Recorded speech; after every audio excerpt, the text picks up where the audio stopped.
the delay. There it goes. There it goes. And boop, we are live. Hello, everyone.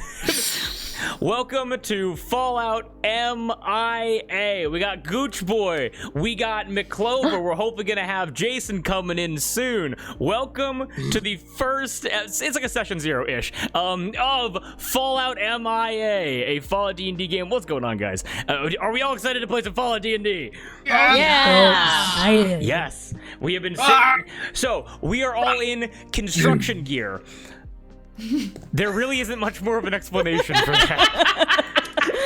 Someone made a vest typo, I think. Maybe. Yeah, Drew And all of a sudden, Drew went to say best and wrote vest, and somebody went vest stream, and I said I have a construction worker vest, and we all got And it. $10 later, here we are. So. This is gray in real life, but the light is so can't hit me with your car. So a couple of things. So first of all, the vests will be coming back at the beginning of each stream. That's how. will they really? Yeah, we took a poll on it. Did you not vote in the poll, Darby? Darby, you didn't vote. No, I didn't. It's possible that I misunderstood the poll. I'm gonna have to get this from my boyfriend every day before when we stream, because he puts it in the back of his car in case he has to go. I'm just gonna buy one. I gonna think buy it might my be a own. good investment. Definitely. Investments, indeed. See, you listed the thing about Zoom backgrounds and then put yes or no, and then put are we wearing the You vest said at the yes, beginning Darby, of every so- stream. Exactly. You can't take Fortunately, back I your already vote. voted. I was but gerrymandering the Discord poll. I got swindled. Just swindled. Bamboozled. Yeah. Bamboozled. But so we're all in construction gear, incredible frames. So first of all, anybody that's watching this, we have a new set of emotes thanks to our wonderful in-house artist known as Moss. He's gone. He Vanished. left. And back into the ether he goes to do more art and return to us when we need him. But all of we have new hot dog emotes, both for followers and for subscribers. Which are incredible. They look great. We're still working on getting the animated hot dog working if you are a subscriber, but now you have options if you want to use stuff like that. So thank you, Moss, and we miss you every day. It's almost like I can still hear their voice. Yep. Quit telling everyone I'm dead. Quit telling everyone I'm dead. So yes. Oh my god, he lives. Incredible. They're back. And on the third Breathing day, he heavily. rose again. Oh, He is risen indeed. indeed. Happy Easter, everybody. Happy Easter. Happy Easter. Happy first day of spring. Yes. This is true. Yes, and it's so funny because we're going to be doing this, then taking 3 more weeks off, and then doing it in April because our schedules are packed, but we'll get into it. Yeah. Busy woman. But any kind of like miscellaneous like Fallout chats, this is just my special interest. I'm very happy that everyone here agreed to do this. I'm very surprised because I believe it goes me, I think Moss, and then Kate, and then everybody else in terms of like attachment to like the Fallout as like a property. And so the ability to make something that I love in this world with people that I love is wonderful. And thank you guys for the opportunity. Thank you for putting this together, Drew. Yes. Of course. Drew.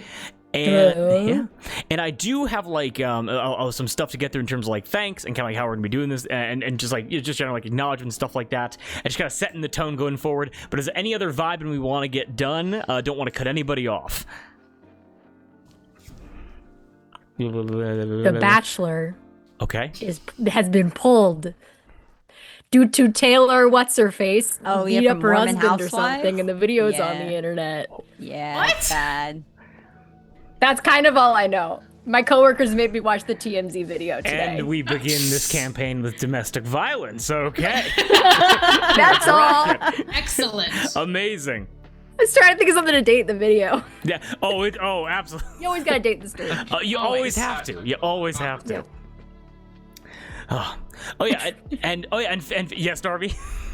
No, I just Just laughing about regret Just laughing bringing at it yourself. up. but yeah, and also feel free to interrupt whenever I'm going through the spiel. So yeah, do you mind if I get into the acknowledgements of how we're gonna be running this game real quick? Yeah. Yes. Yes, all good. Okay, so first and foremost, it's fucking no one's ever gonna see this, but I just want to make sure I cover all their bases. Thank you to Jacob and the entire XP to level 3 team. Again, no chance in hell anyone's going to see this, but it is through his work and their work this game is possible.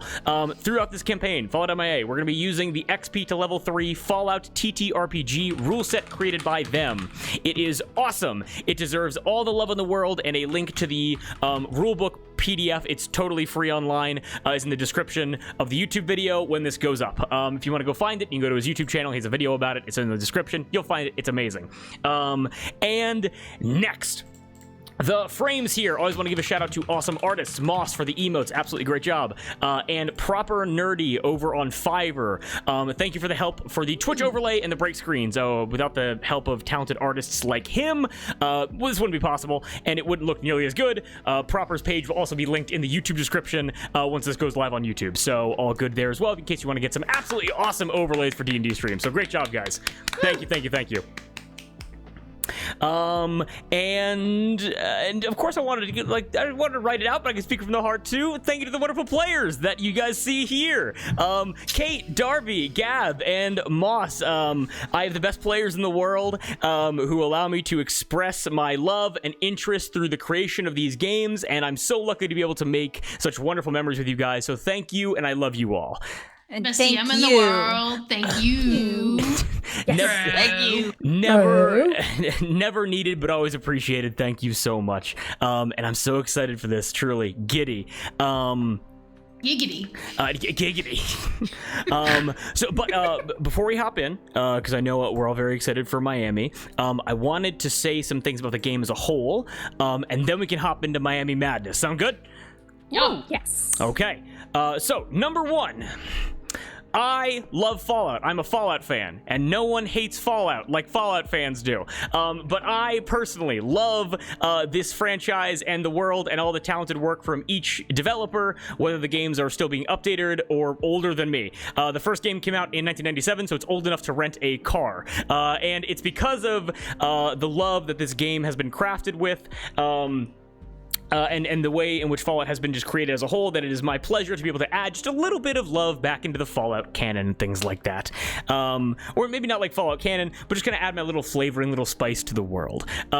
Speaking of canon, this game's world is going to be as in line with canon lore as possible, not referencing or referring to any other games in the series, but think of it like it could slot in nicely as like a side story or DLC. Let's me be creative and flex my mind and my knowledge of the world a little bit, but it's also just how I prefer to write my little Fallout fan fiction games. So, make sense? Yeah. We get a cease and desist from Big Fallout. It's too good. The way in which Bethesda is running right now, that is not impossible. It'd be an honor. I'd get that shit framed and put on my wall like a YouTube my play button. Too buttery, my steak too Howard personally comes to your house. It's gonna be And right please behind don't. you in every. You're gonna put it behind you in every stream going forward. Right there. Remember baby. that one time we did one stream of Fallout? Yeah, Here it is. And then we got cease and desisted, and we got sued into oblivion, and can no longer use this channel. So just a little small addition, my little it is somewhat in line with the lore Fallout game. I'm very excited to hop into it. Number two, general attendance and general vibe of this game going forward. Reflecting on Alateur, ended at the end of February. Loved that campaign. Loved that game to death. Easy to prep, easy to play, easy to coordinate. So this game is going to act in much the same way.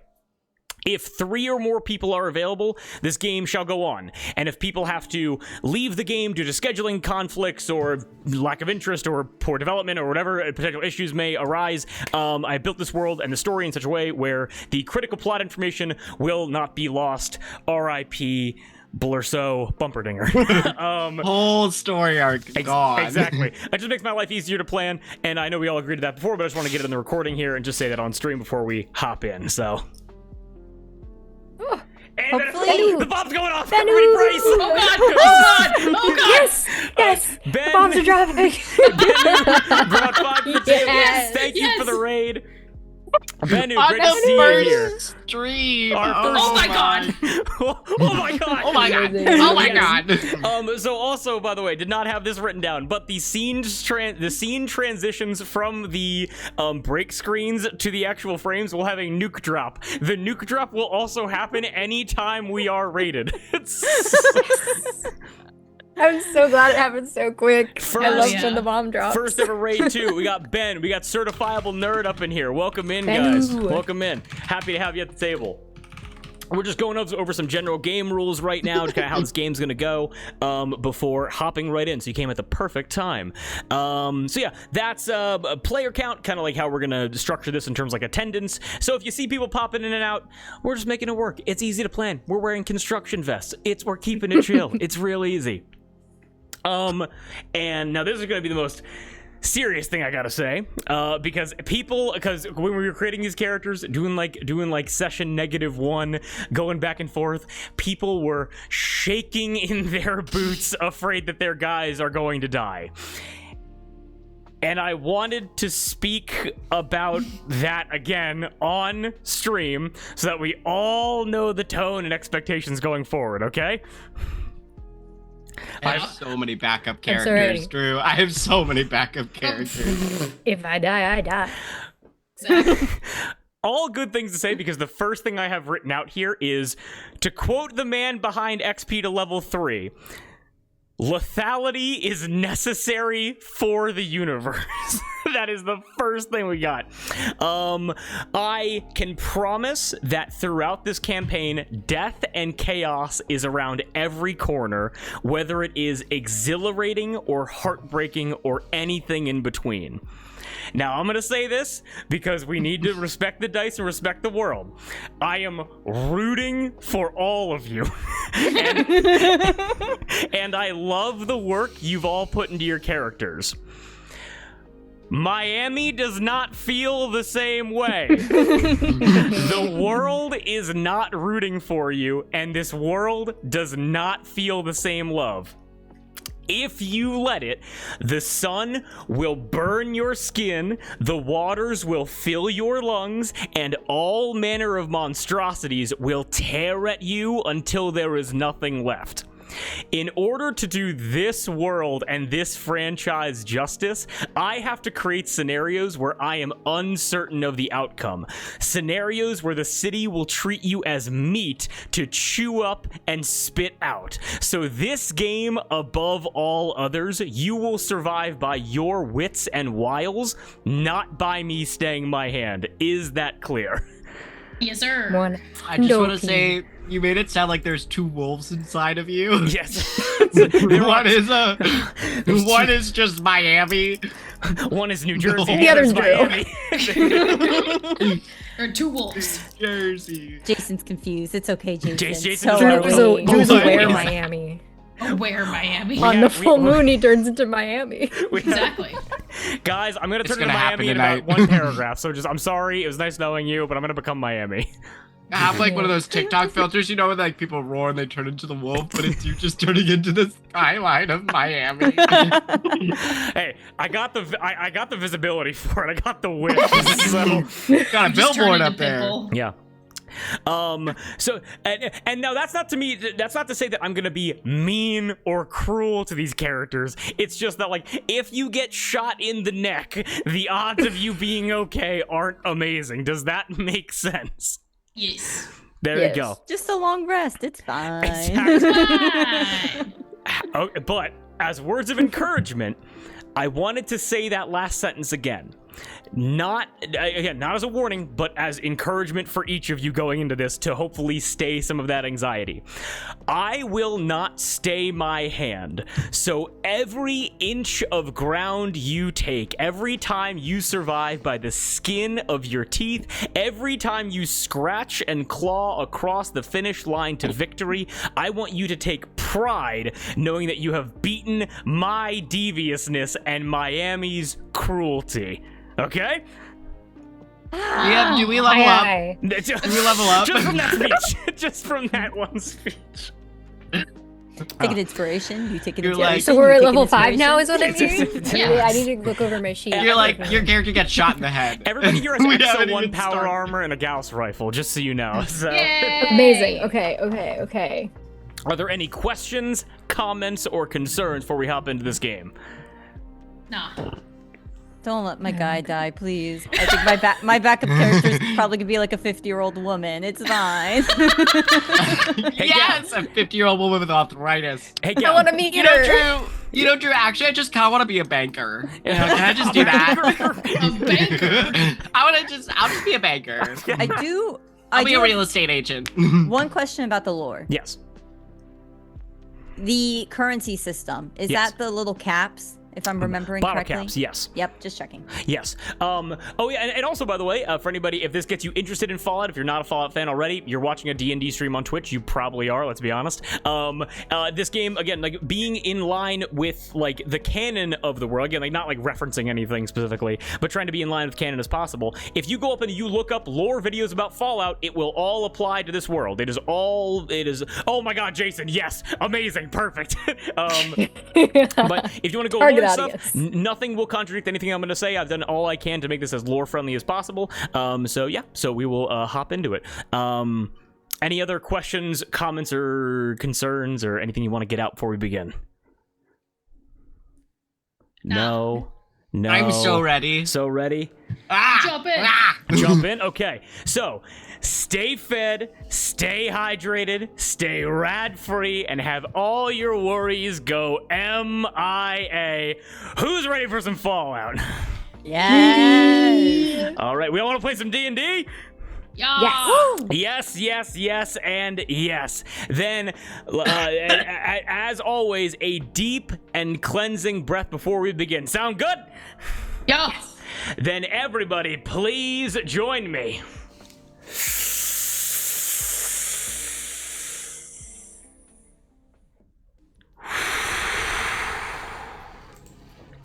Oh yeah. And everything after the breath is canon. Ladies and gentlemen, welcome to Miami, October 22nd, 2077, 126 years before the start of our campaign. Let me paint you a picture of the pre-war world before the bombs dropped. A scorching hot autumn day of 109 degrees as you wake up sweating through your sheets. Rolling brownouts make it so that air conditioning is as rare as a shooting star.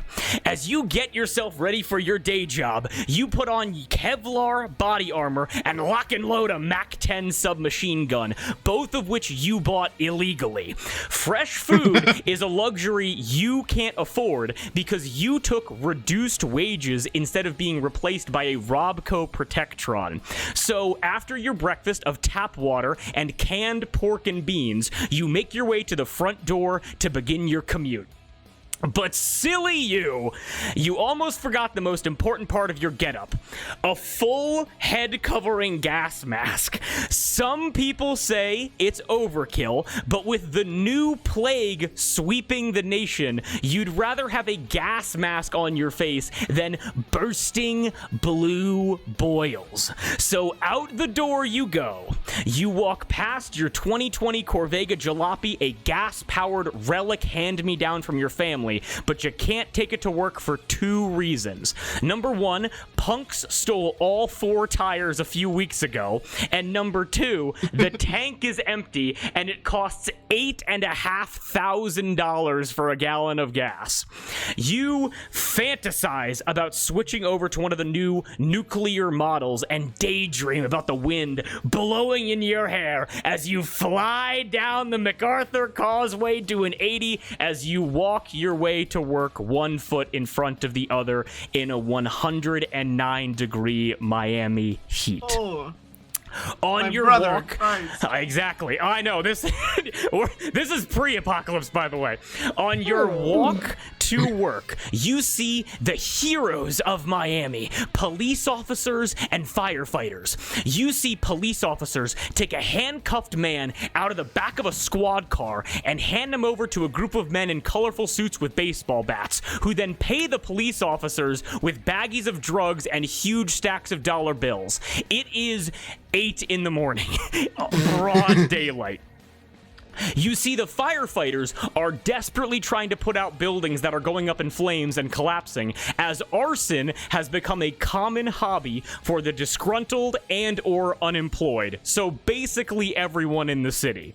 You see commercials on TVs in store windows for enlistment in the U.S. war effort in mainland China, also known as the tail end of the resource wars. But suddenly, a brick smashes through the window, destroying the TV you were just looking at, as a nuclear-powered gasser car full of punks drifts around the street corner, firing guns into buildings and throwing bricks through windows. You raise your SMG, take a few pot shots at the car, and run into a nearby alley. From there, you sprint the rest of the way to your job as chaos rages all around you. But finally, after almost 4 miles of walking and running, you make your way to your job.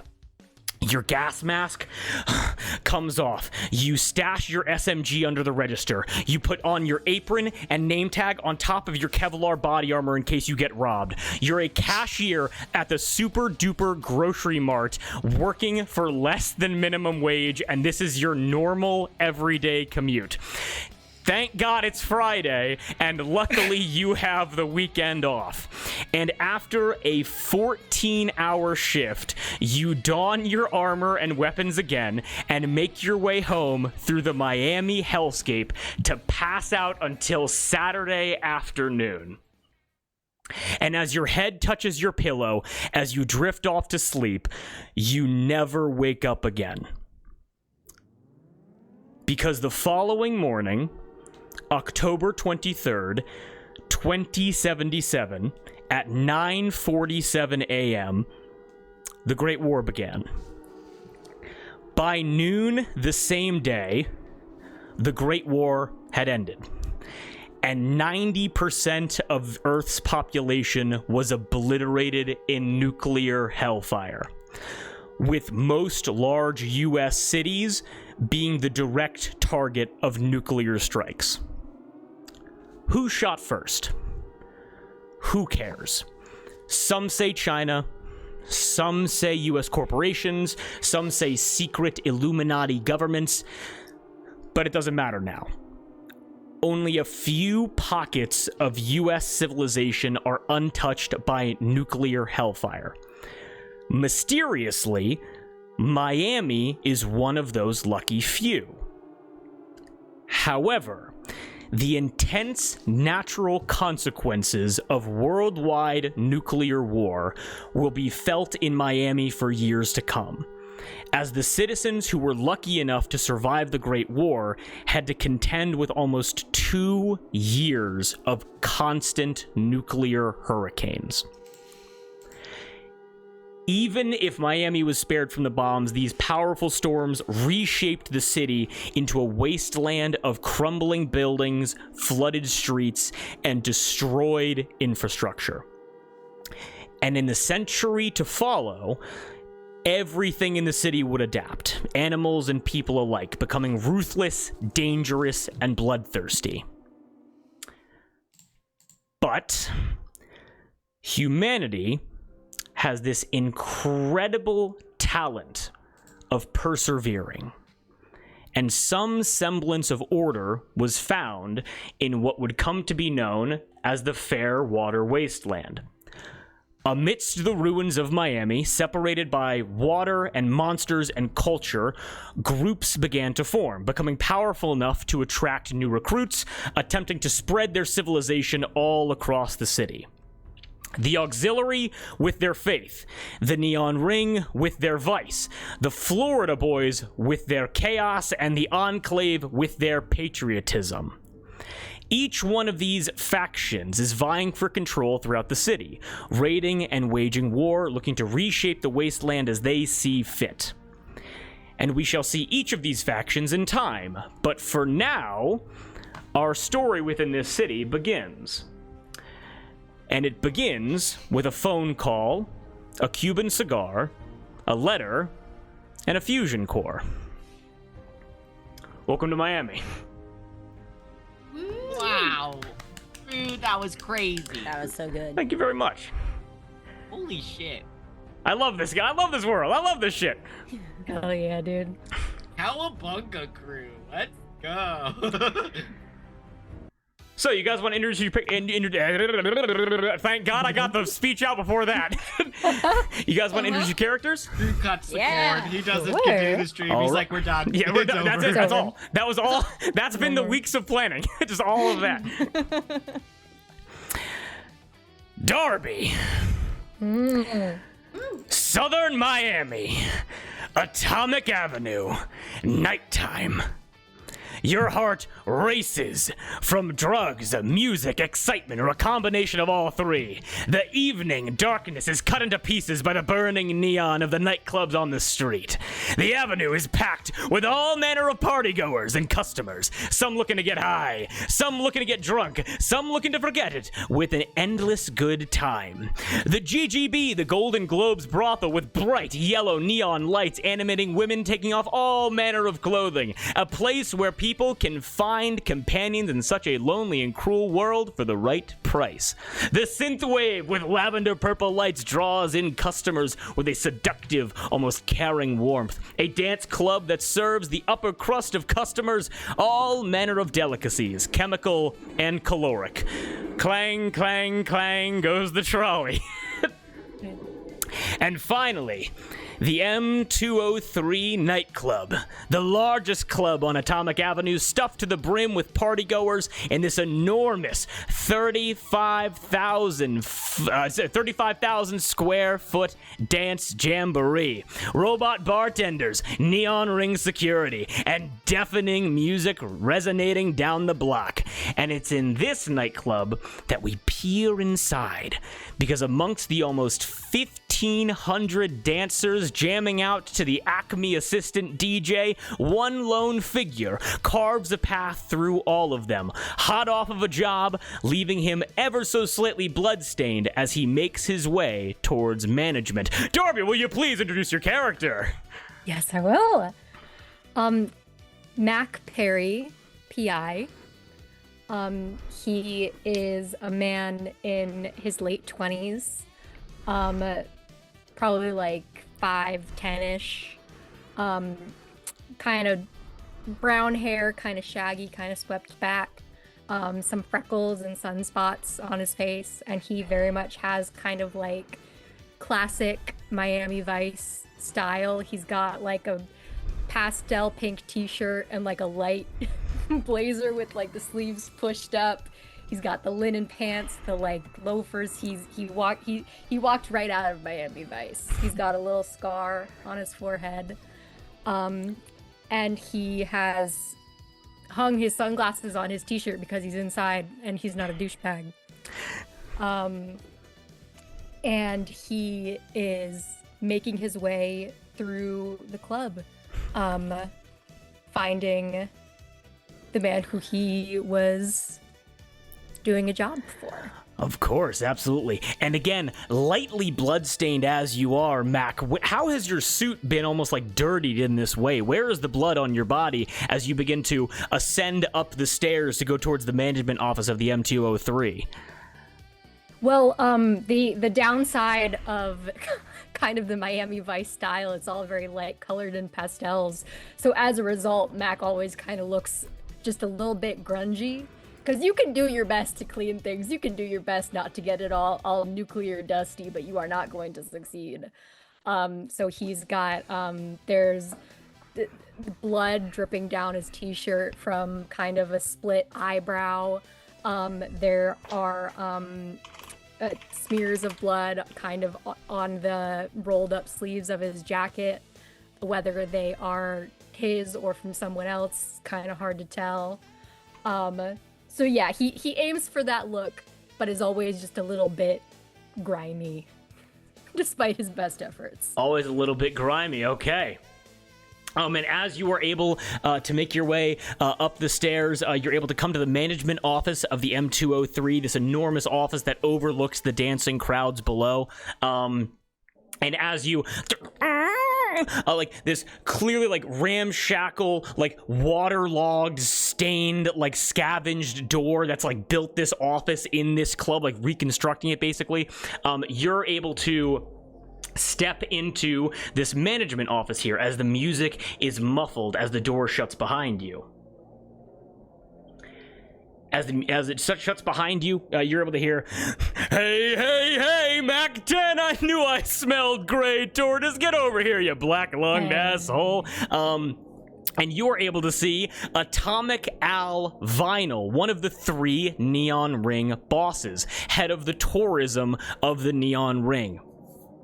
Bald head with a brown wraparound hair and like a bushy goatee. He wears a multicolored dress shirt that's unbuttoned down to his beer gut stomach. His office is a mishmash of scavenged corporate luxuries and like as you're able to see, like a thick water-stained oak desk with like a DJ setup and record player soundboard where Atomic Al broadcasts MIA radio. As he kind of like comes over to like shake your hand, like, do you hug him? Do you like shake his hand? What do you do?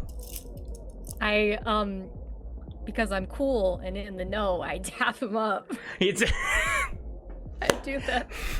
Immediately dap him up, large, hefty man. As he daps you, he brings you into a hug. As he goes, "Mac, everything go good? I mean, you're standing right in front of me, I guess so." Well, it went good for me, Al, but you're not gonna like it. That's all that counts. Here, come in. Carrie, get this man some drugs. Do you want any drugs, Mac? Any kind of like, we got always, synth coke, Med-X day tripper. What do you want? Oh, Coke's great. Coke, okay. Love Coke. Carrie, get some Coke? synth coke over here.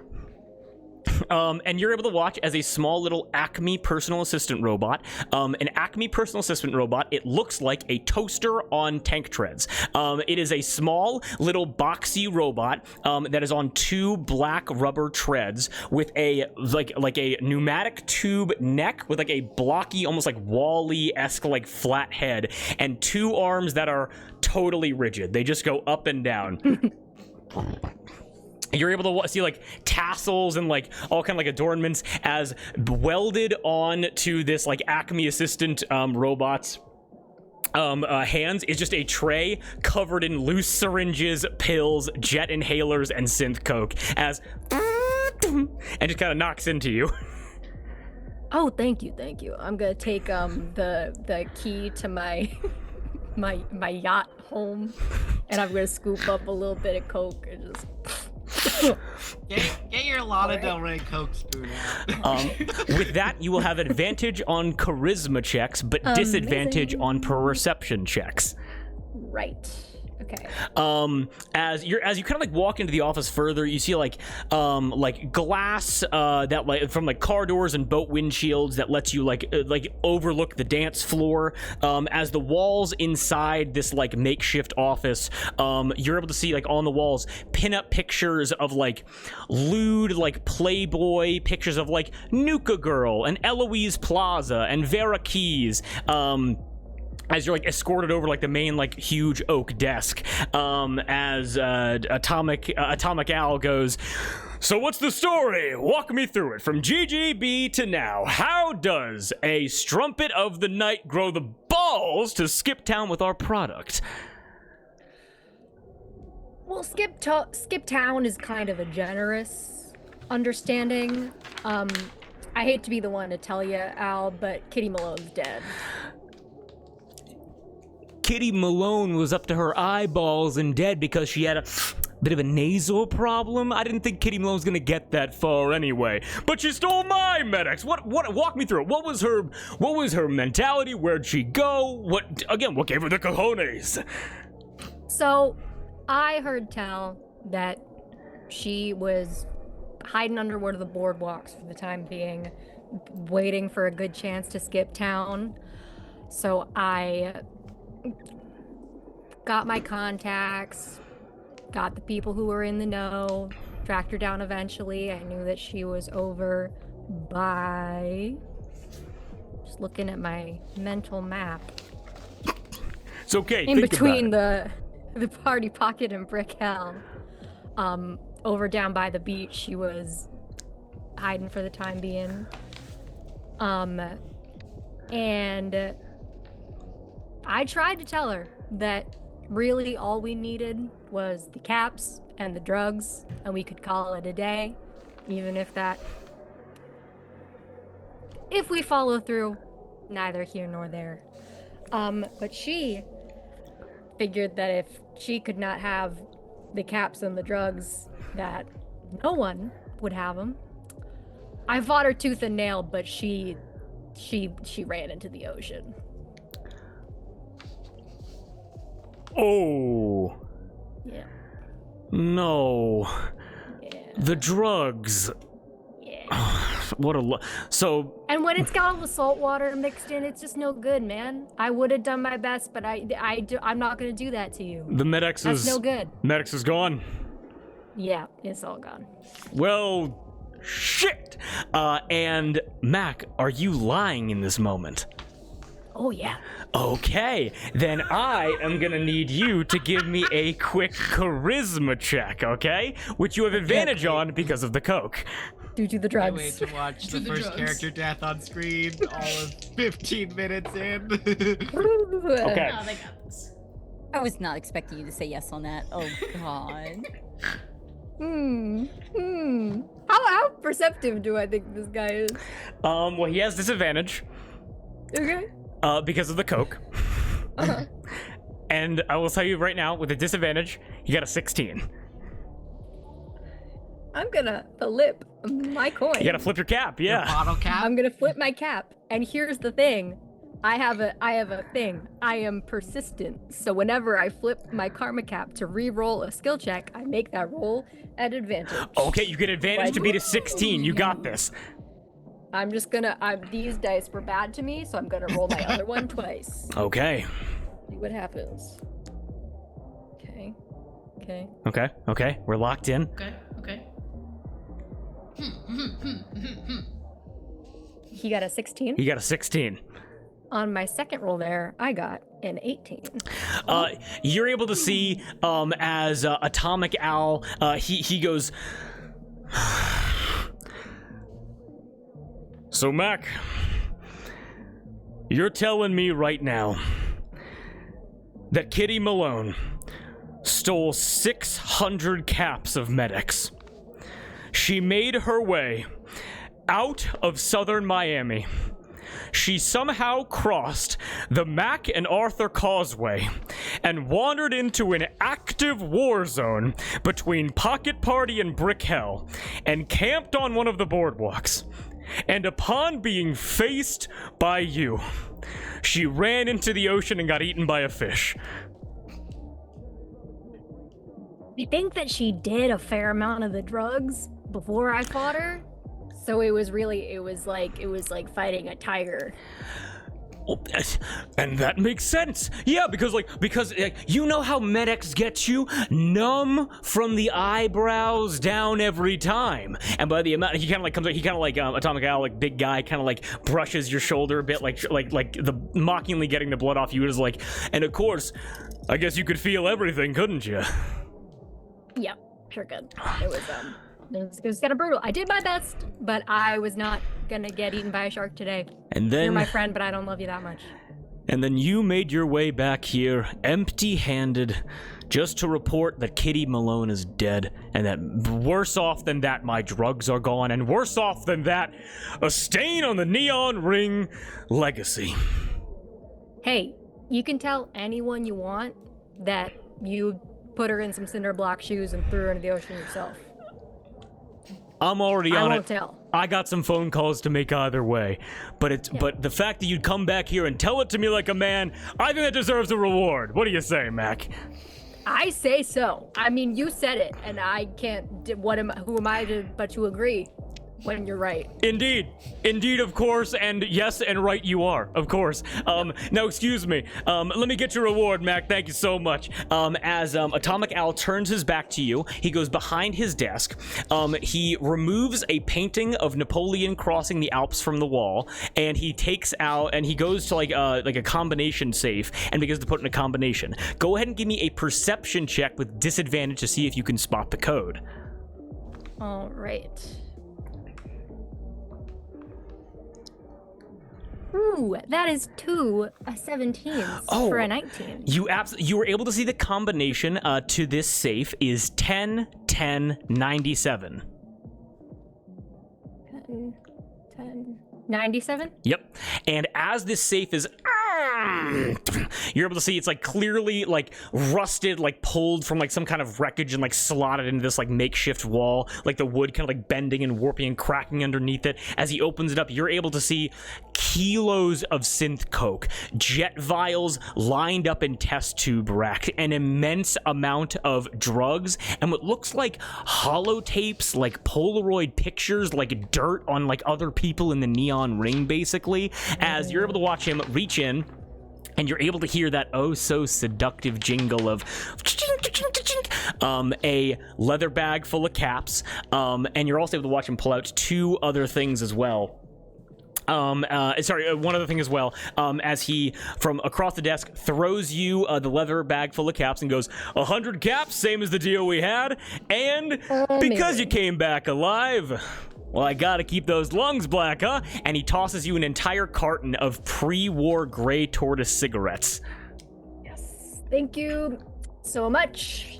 This is the reason. Look, doesn't hurt. I have got you, baby. You keep hunting down the people that cross me, and I will keep you numb and happy as can be, Mac. Thank you so much. The best way to be? Best way to be. And as you two are having this conversation, as your reward has been passed over, you are able to hear bring, bring, bring, bring, as an old-timey like telephone, enormous thick wire, like it's basically like sitting on like the depressor, like it's just like, you know, holding up to your head like that. As a phone begins to ring, that's like the cable leading up and out, like onto the ceiling, like out of the building, basically. As he goes, okay, now get the hell out of here and sleep well after a job well done. I gotta take this real quick. Will do. All right. You have a good one. Mac, as you heel turn, as he picks up the phone, I'm gonna change the music very quickly. And Mac, just as you're about to leave the room, as you watch Atomic Al Vinyl, he picks up this phone, and he kind of like turns his back, like beginning to put the painting back on the wall to cover the safe. You immediately hear him say, Gorse, before you say anything, I got new info on the Florida boy with the neck pain, but what the hell is the plan with Antonu? And you hear the phrase, Florida boy with the neck pain. I sure do. As you basically have, like, you're like halfway to the door right now. Atomic Al, his back is to you. Mac, what do you do? Am I like very obviously still? Is this like a room that I need to walk out of, or can I like kind of linger by the doorway? Is there a place kind of hidden where I can hang around? You're able to see, like, you had to walk past like different kind of like soggy couches and like beach chairs basically to get here. So like there are places that you could like tuck yourself behind very quickly if you wanted to. Yeah, I'm gonna try and sneakily scooch behind one of these so that I can listen in on this phone call. Okay, go ahead and give me a quick sneak check then. Sneak. 16. With a 16, disadvantage from Atomic Al here. It does not see you at all, as you are able to... And you are able to fully duck yourself behind this like waterlogged couch, just as Atomic Al turns around, like holding onto the like leaning onto the desk now. As you're able to hear one half of this conversation. Sound good? Yes. Okay. You're able to hear on the other end. And then you're able to hear. I'm just gonna do this in one fair go, so no need for any additional checks here. But just know, like, you're only hearing one side of this. Okay. Yes, for sure. You're able to hear Atomic Al continue and say, after the person on the other end responds, he says, "No, I haven't seen Lucky You. Last I saw her was when I sent her and the other scouts to investigate the payload. No word from the other scouts either. Bad luck fucking beach, I guess. With our luck, she's lying on the beach with her neck at a right angle. Maybe FBs, maybe Ox, maybe Patriot, but we need to get ahead of this thing. No new leads on the first degree on Miami Beach, but I did some digging. I know it's ancient history now, but I found something that might help us out of this shit. Okay, so it was last year, a few days before the murder, a radio broadcast went live. Two-way, encrypted.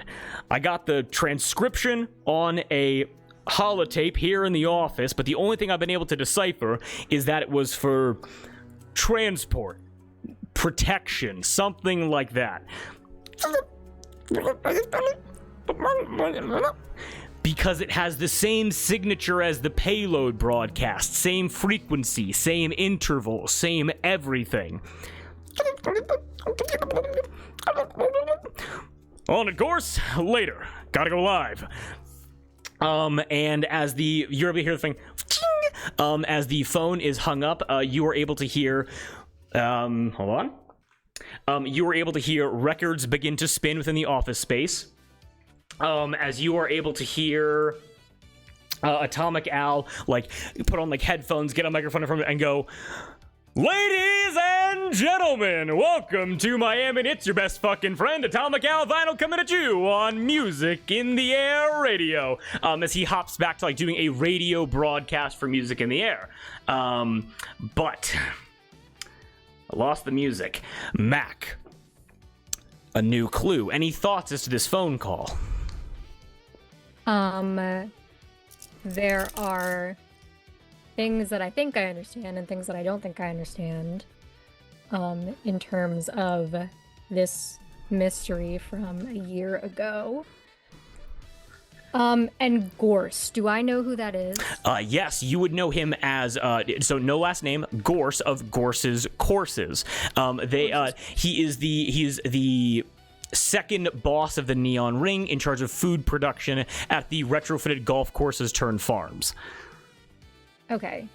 And he mentioned a payload. Do I have any idea what that might be? You would have no clue what that is, but you would know that this payload, for some reason, is, at least scouts were sent to Miami Beach. Scouts that have not returned yet. Okay. There was a crew. Beach. And another question. Yes. He mentioned a holotape that he had with the radio broadcast on it. Yes. Peeking up over the couch. Can I see it? Is it sitting out on a desk? Out in the open? What you're able to go ahead. I'm gonna say, give me a quick. I'm gonna say a breach check very quickly. DC's gonna be like 8. Okay. Natural 20. Woo! Woo, woo, woo. Or 24. Does your bottle cap flip if you hit it? No, because of my persistent feature, it doesn't flip back. And it would be on ones anyway. Yeah, it would be on ones. You killed Drew's campaign. And it's over. It's done now. I solved it. With a natural 20, what you were able to see is that on this waterlogged desk, you're able to see, like, vinyl records, holotapes of, like, all this, like, kind of like pre-war music, all this radio equipment, and you're able to see that, like, in this, like, gesturing, this deciphering of this radio, like, this radio communication, this holotape was taken out of the safe and put on the desk. But you're going to have to get within 2 feet of Atomic Al, who might see you out of his peripheral. If you want to go for it, it's going to be a tough sneak check. Okay. Because I have an idea. Okay. He is DJing now, right? He is got the DJing. headphones on. Yep. both hands are busy, I assume, Yep. spinning. He's talking for a spinning the long plates, time. Yep, absolutely. hitting the buttons and whatnot. I, with a heavy heart, I'm going to take out one of the gray tortoise cigarettes from the box that he just gave me, and I'm going to light it and go over to him. And on the side of the desk where the holotape is, Okay. I'm gonna lean over next to him and hold the cigarette up to him and say, "Hey, one for the road. This one's for you." He goes, and that's all, kids. Enjoy this as we're all gonna go running down a dream. As he goes, what the hell are you still doing here? I thought I locked you out. Well, it's lonely to smoke alone, so I wanted to give one to you. Go ahead and give me a charisma check. With advantage. With advantage because you're on coke. Because of drugs. Ooh. Is it speech? It is speech, yes. 21. With a 21, he goes, "Aw." Sure, kid, sure. And he takes the cigarette from you. And while I'm next to him on the desk, I want to palm the holotape, and I hold up my cigarette in adieu and try to turn around and leave. Go ahead and give me a quick sneak check with advantage, as he's going to give perception Okay. with disadvantage. Okay. Because he's also on drugs. Because he's on drugs, and he's smoking, and he feels bad for you. Exactly. Okay. 22. The other die was a 1. DC was a 12. As Mac, you are able to palm this holotape and make your way out of the M203 as fast as you can. Now, Oh, yeah. Mac, a payload, Miami Beach, scouts sent out, not reporting back. Lucky You is missing, and a holotape for this mystery. With that, your next destination is clear. A potential new clue. Your investigation, it's been cold as ice for so long, but Miami Beach may have more for you.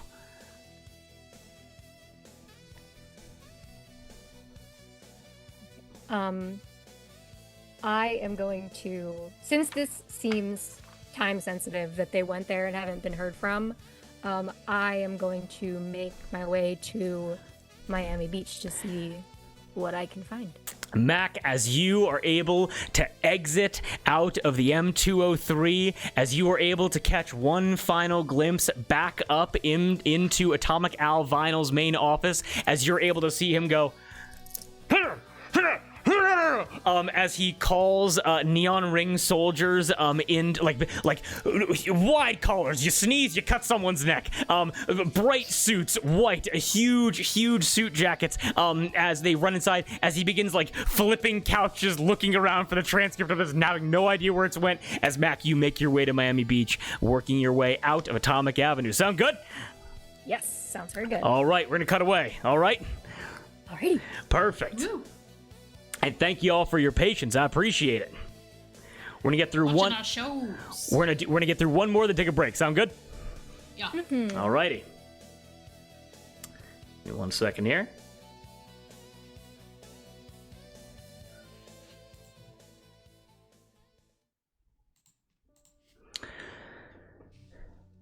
Kate. La Cathédrale. We find ourselves in northern Miami, a world away. Little Havana, what was once known as the St. John Catholic Church, which over the last 126 years has been burned down and reforged in holy fire, being built into the grand multiple block fortress of a cathedral, La Cathédrale. We see this enormous nave with high curved ceilings, elaborate stonework decor, rows and rows of scavenged chairs, sofas, benches, and pews, all facing the stairways leading up to the sanctuary of the altar. Candles and torches light this place, making the stained glass and hand-woven adornments seem like holy angels watching over all those within. But this evening, there is almost no one within the nave, as a singular figure walks down the nave walkway through the main cathedral, turns off into one of the transept chapels, and enters into an ancient, centuries-old, hand-carved confession booth. Entering into an anonymous confession, not knowing which member of the faith waits behind the grill, kneeling down and making the sign of the cross, Kate, will you please introduce your character? Yes. Having stepped inside the confession booth? Yes, as you kneel down and make the sign of the cross. Almost as an additional shield between herself and the clergy member is this almost curtain halo of long curly black hair that from a kneeling position is almost about a couple inches off the ground with how long and thick it is. Brown skin, soft features, dark black unibrow, red lip, gold hoops in her ears, short woman in her 40s. She's got crow's feet and bags under her eyes. She's got a dimple on her cheek. A birthmark on her cheek, dimples by her lips. And she is wearing all black and a traditional collar of a priest. Incredible. And as you kneel down, you are able to hear a familiar voice say, "May God, who has enlightened every heart, help you to know your sins and trust in his mercy. My child, how long has it been since your last confession?" Bless me, Father, for I have sinned. It has been a month since my last confession. Breaking away from the traditional structure of confession, you are able to hear this voice say, "I know, Rhonda, you're always very punctual. How has the last month been for you?" A voice that you recognize, the Archbishop Ignacio de Diamondes. You can hear a lighter strike behind the grill and begin to smell the earthy and woody notes of a Cuban cigar as the Archbishop begins to smoke in your presence.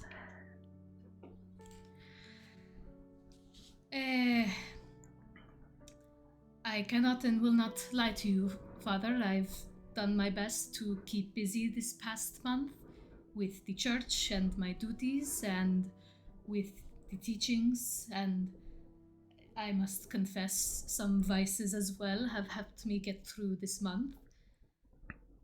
It has been hard. Every month is harder than the last. My child, I am sorry to hear you are struggling so. Allow me to attempt to lighten your load that you carry with you. What vices have you indulged in that has gone against God's teachings? Well, forgive me, Father. I never let my pain affect my teachings or how I'm able to carry myself throughout the day. It is in the privacy of my own chambers that I suffer.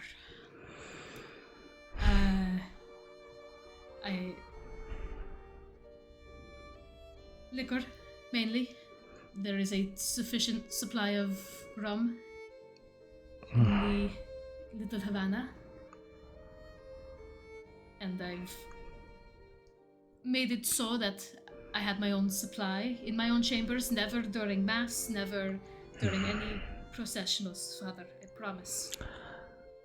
For even if the shepherd must limp or crawl or drag himself, he must always guide the flock home. Rhonda, it is important that you come to terms with these vices, but I am happy to hear that you have led your congregation well, and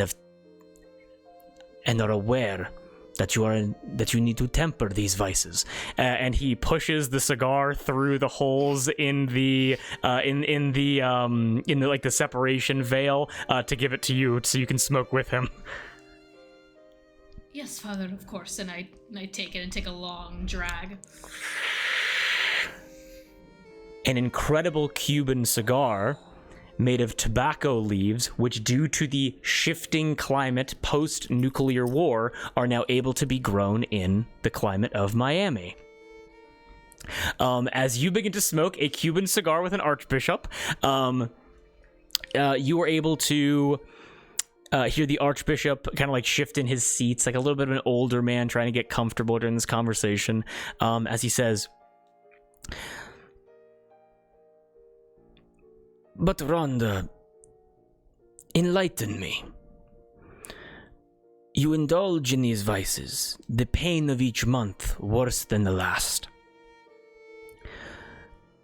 What is driving you into the comforts of brown liquor?"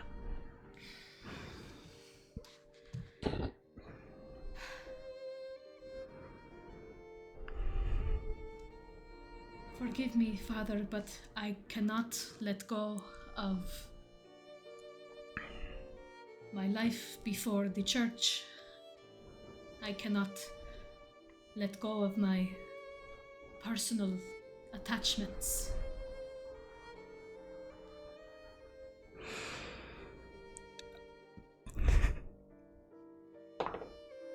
you're able to see a couple of fingers like look for the cigar through the grill. I took a drag and pushed it back through.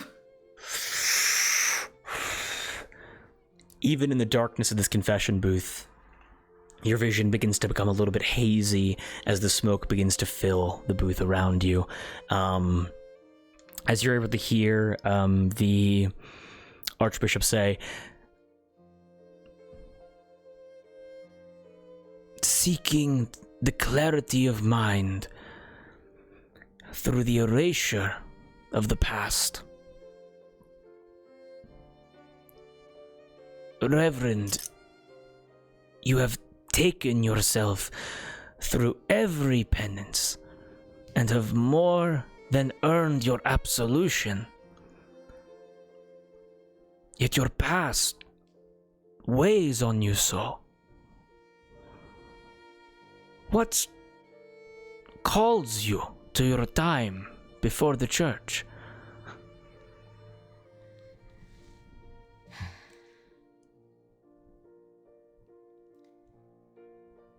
Everything, Father. Everywhere I look, in La Catedral, in the Museo, in Little Havana, she is there, haunting me. And no matter how many exorcisms I perform, she will not go away.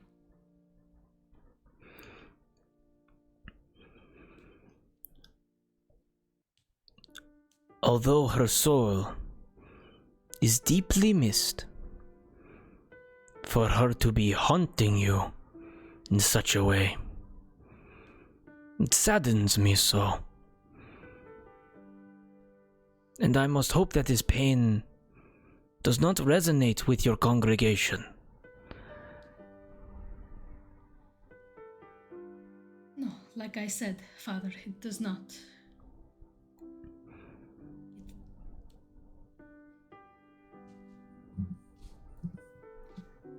I've worked very hard over the last 10 years to keep this to myself.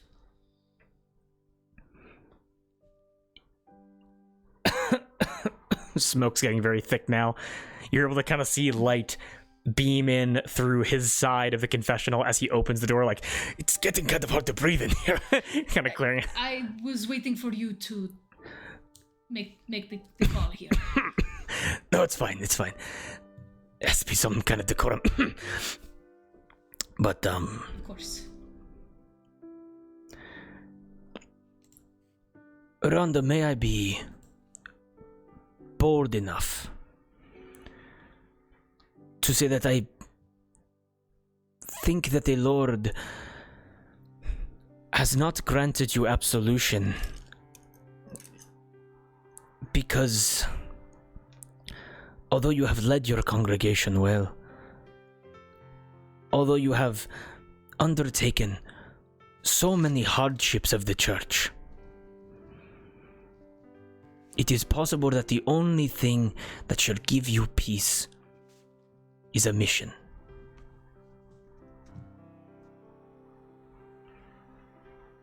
You honor me, Father, but I'm not one of your brave and proud deacons in power armor braving the wasteland. I've never left Little Havana.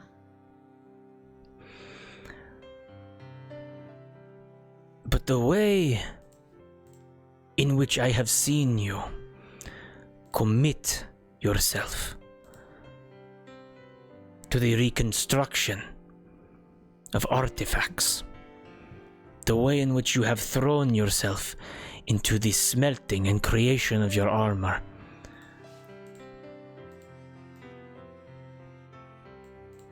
I believe that your soul is calling you, that the Lord is calling you outside of our cathedral.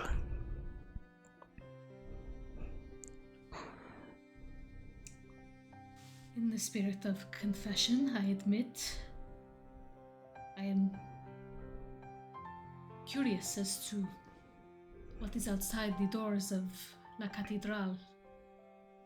And while I hear the stories of the deacons who come back from their missions, it is not the same to hear those stories as I imagine it is to experience what they tell. Oh, the fair-water-wasteland.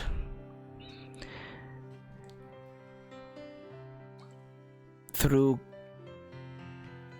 God's perfect vision of change over a century ago,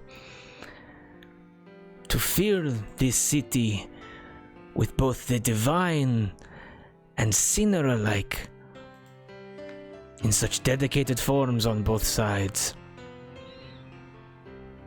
It truly will make you think.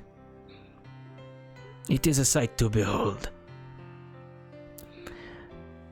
Rhonda, a question for you. The priests of our community, they are shepherds. They are meant to rally, protect, motivate the laymen of the auxiliary. You mourn the sheep that have wandered, that you could not bring back with your speed or your crook.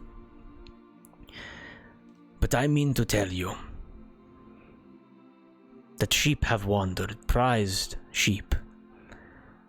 And although nothing can repair what has been lost, although nothing can undo the past, it is through God's light that we see our way through the darkness, that we can see the path toward redemption, for Saint Peter to welcome us home.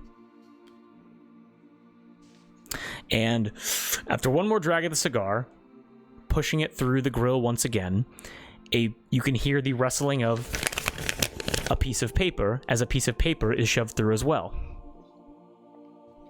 I take it. As you take it, the deacon, as you open it up, you're able to see that this is a map of Miami.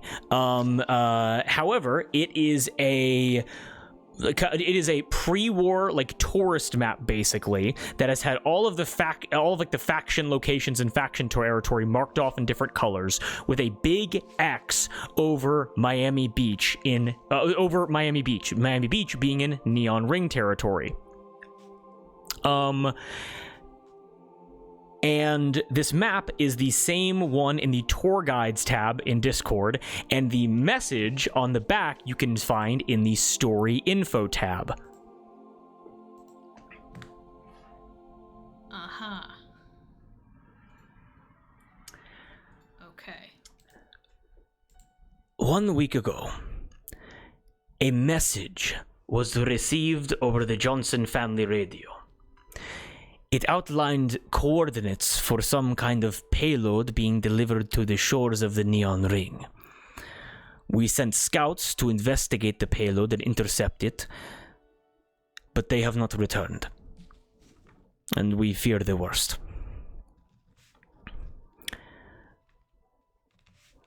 Rhonda, these sheep have wandered, and the wolves in the darkness may have sunk their teeth deep into their wool.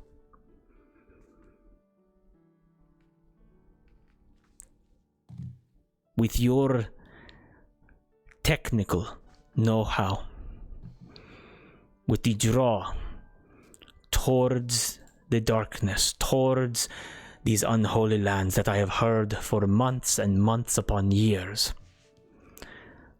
I believe that if you committed yourself to this mission, your return to the auxiliary, your penance would be completed and your mind finally cleared of any doubt.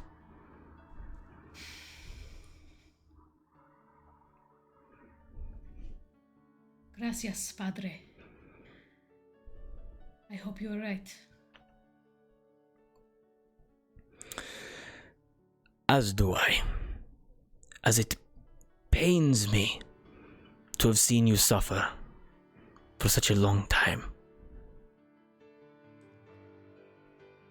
And it pains me to drag you here every month to listen to my problems.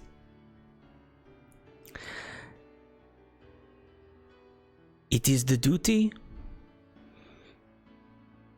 of a father to listen to the woes of all of his children.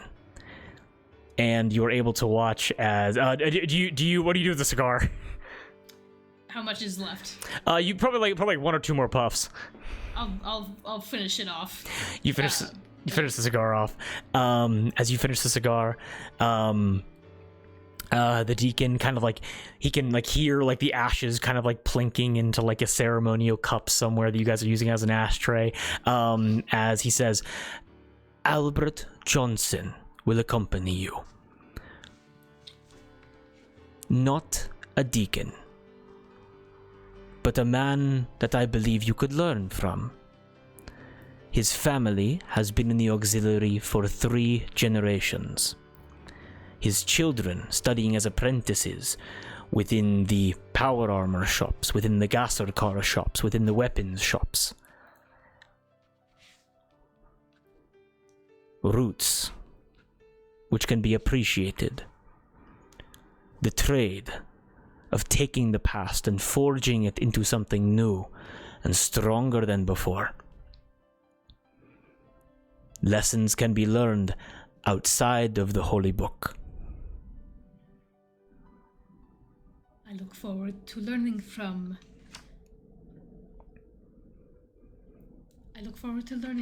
Brother Johnson.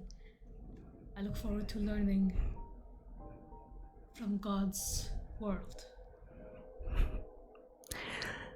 Then go experience the world, my child. And through the ministry of the church, may God give you pardon and peace. And through this penance he shall absolve you from your sins. Clang, clang. I did not know we had trains here, goddamn. Nope, that's a couple of Hail Marys from me. Shouldn't have said that. May I take your confession, Padre? I have used the Lord's name in vain for the first time in 10 years. I have broken my clean streak. I am sure the decade of your service stands the test of one mistake. 5 Hail Mary should suffice. And of all of the sins that I have committed, taking the Lord's name in vain although one that I will repent for will weigh on me the least. But the Lord shall absolve myself and you from our sins. In the name of the Father, and the Son, and the Holy Spirit. Give thanks to the Lord, for he is good. Amen. Travel safe, Rhonda. Gracias. And with that, Rhonda, you were able to exit the confession booth as you stand again within this empty cathedral on this hot summer evening in Little Havana. What do you do? I immediately go back to my chambers and start packing. You go to your chambers, you begin packing. And after you are all packed up, you are able to take your bags post-haste and rush over to Little Havana, where you're able to hopefully find Albert Johnson within his mechanic shop. Sound good? Yes, and I will suit up And before heading out. and you suit up before heading out. Okay. And as 2 of our 4 main PCs have been introduced, we're gonna take a very quick break. Sound good? Yeah. We all having fun so far? Yeah. Oh yeah. Yeah. I just need to say at 12:45 on the Christian music loop, the image is fully a guy dragging a cross on his back in the desert. I need you to Oh go my to it God. right now on the watch. 12:45. Well, everybody, welcome to Fallout. What are we thinking so far?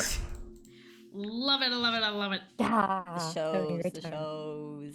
Okay, what's coming up here? Yes, and thank you coming for up. anybody that's watching this. So we have a PI shady vice lord that just robbed a mob boss and a priest. It's there's- look at him go. Don't. That's Jesus. That's Jesus. Everybody salute now. Some guy. Some guy what do you think happened to the cross? What do you think? You know, while you're talking all the Christian stuff, it reminded me of like that one video of the guy. He's French and he has like Tourette's, and one of his tics is this, and it just like he's on a podcast, and the other guy loses his mind because he's just like, I can't control it. Hey, maybe he Can't just control it. found the Lord, man. You ever think Yeah. you laugh at this, man? Another example of Christian discrimination. No, I'm just fucking around. Oh my god. But yes, hopefully this has been a good introduction. We're taking a very quick break. Everybody, so go pee, pop your hips. Thank you so much for coming to the table if you've been here for this so long. And we will be back in probably like 5-10 minutes. Sound good? Mm-hmm. Yeah. All right. Catch y'all soon. See you soon, guys. Bye. Woo!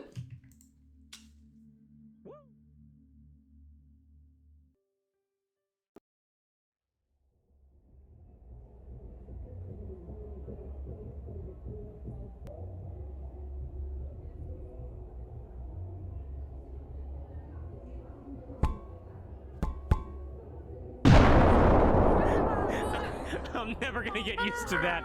And we are so back. All right. Are we all ready to hop back into some Fallout goodness? We're Yeah. all different. Oh, I am Oh, Moss. Oh my god, the I'm Gab. same. I'm Gab. I'm me. Cody is me, Oh. bro. Let me be me. congratulations, guys, I everyone. loved being How did Gab. that happen? Well, because I think if you turn your camera off, it shuffles for some Yeah. reason. Who knows? Yeah. Oh, Sorry, that was Oh, me, you're my okay. bad. Oh, I'm never gonna get those 10 No. seconds back. My life has changed. It's all over. So Jover. I Okay. also love how you guys are like, look at our sodas, and I have lemonade. I got Lemonade. this peaceful. Okay. Coca-Cola. Coca-Cola cherry. Oh, it's specifically Ooh. flavored cherry float.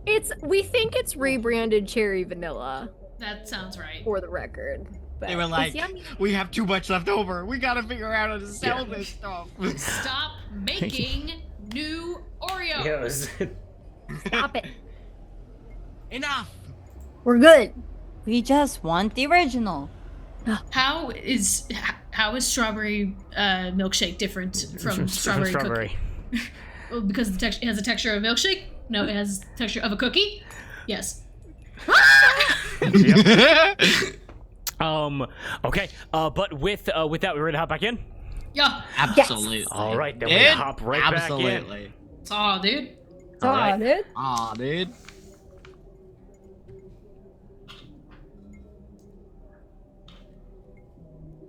Then we return.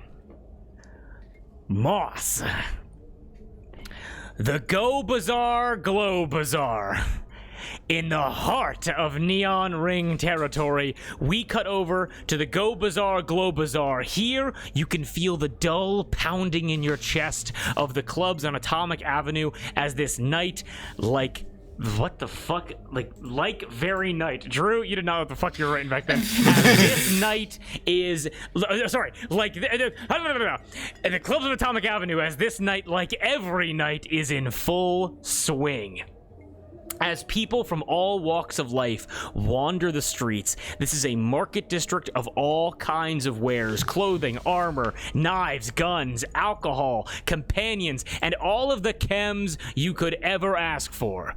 All manner of post-apocalyptic cocktails and food are served to passersby, and a mountain of caps are spent, and a mountain of caps are made each and every evening. And in the dark alleyway behind the armor shop threads by stash, there is a singular flickering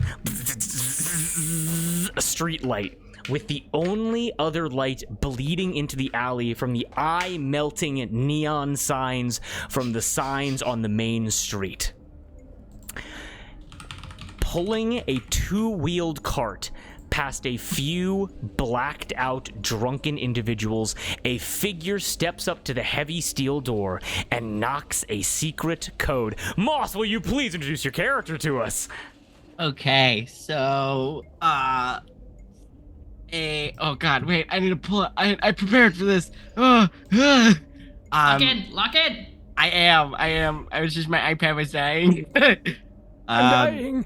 Tanned, freckled skin, lanky and lean just from constant walking. This guy does a lot of marathon walking between different factions. The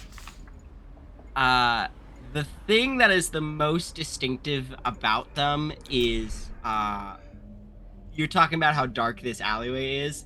It's actually, there's a third light in there, and it's the light from the glowing, toxic radioactive green that is their eyes. There's no sclera, no pupil, no iris. It is all just pulsing radioactive green. They wear a pair of dark shades to mute it, but in the dark, it is still noticeable. And traveling clothes, a long curly hair that they are clearly very arrogant about because it is the best kept thing about them.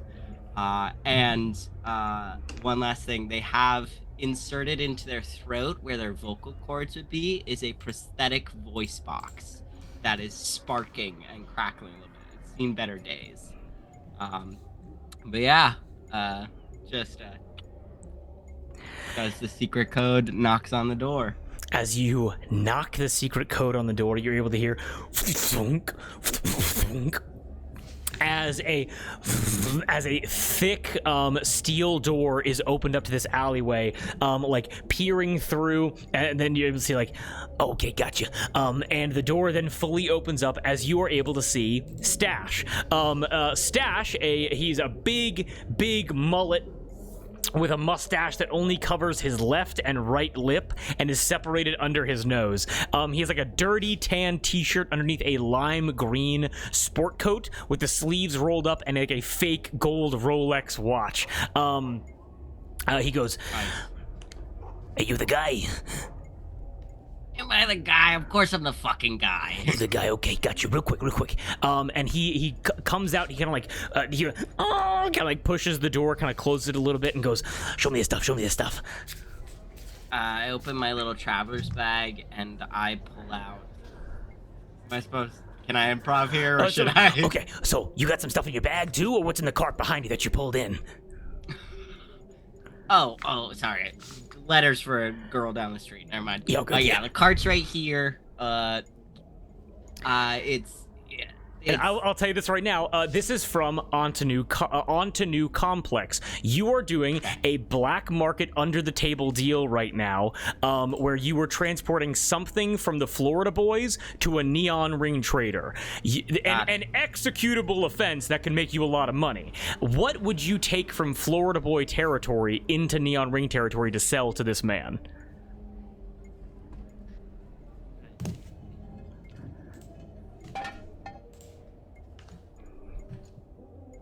feel like drugs is a boring option here.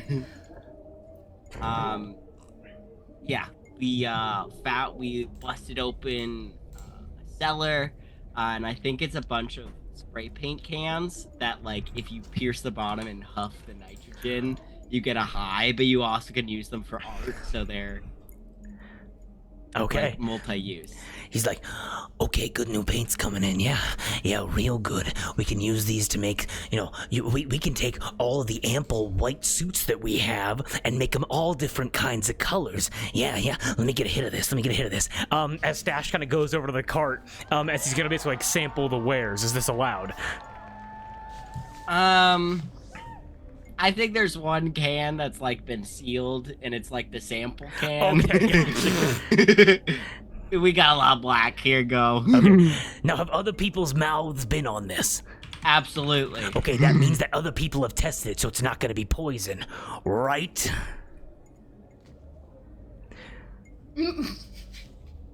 Aren't all drugs a form of poison? Oh, my philosophical voice-boxed friend. As he takes a huff, go ahead and give me, now, Moss, a key thing about low is your luck modifiers. You're gonna give me a luck roll to see how effective this drug is, to see how much you are going to be paid for it, okay? Okay. Alrighty. Did I flip my coin? You can do whatever you want. You do whatever you like. I'm gonna flip my coin, why not? Excellent. 16. With a 16, okay, this guy goes, Well, that's some good paint right there. you're able to see his mouth is just all blue. Just completely blue. What do I get? Like those mug shots where they have all gold around their mouth. Like they ate out the Silver Surfer. Exactly. You see, he like wipes his mouth. He kind of like wipes his head. He's getting it all over his face, by the way. And he goes, Oh, that's a good hit right there.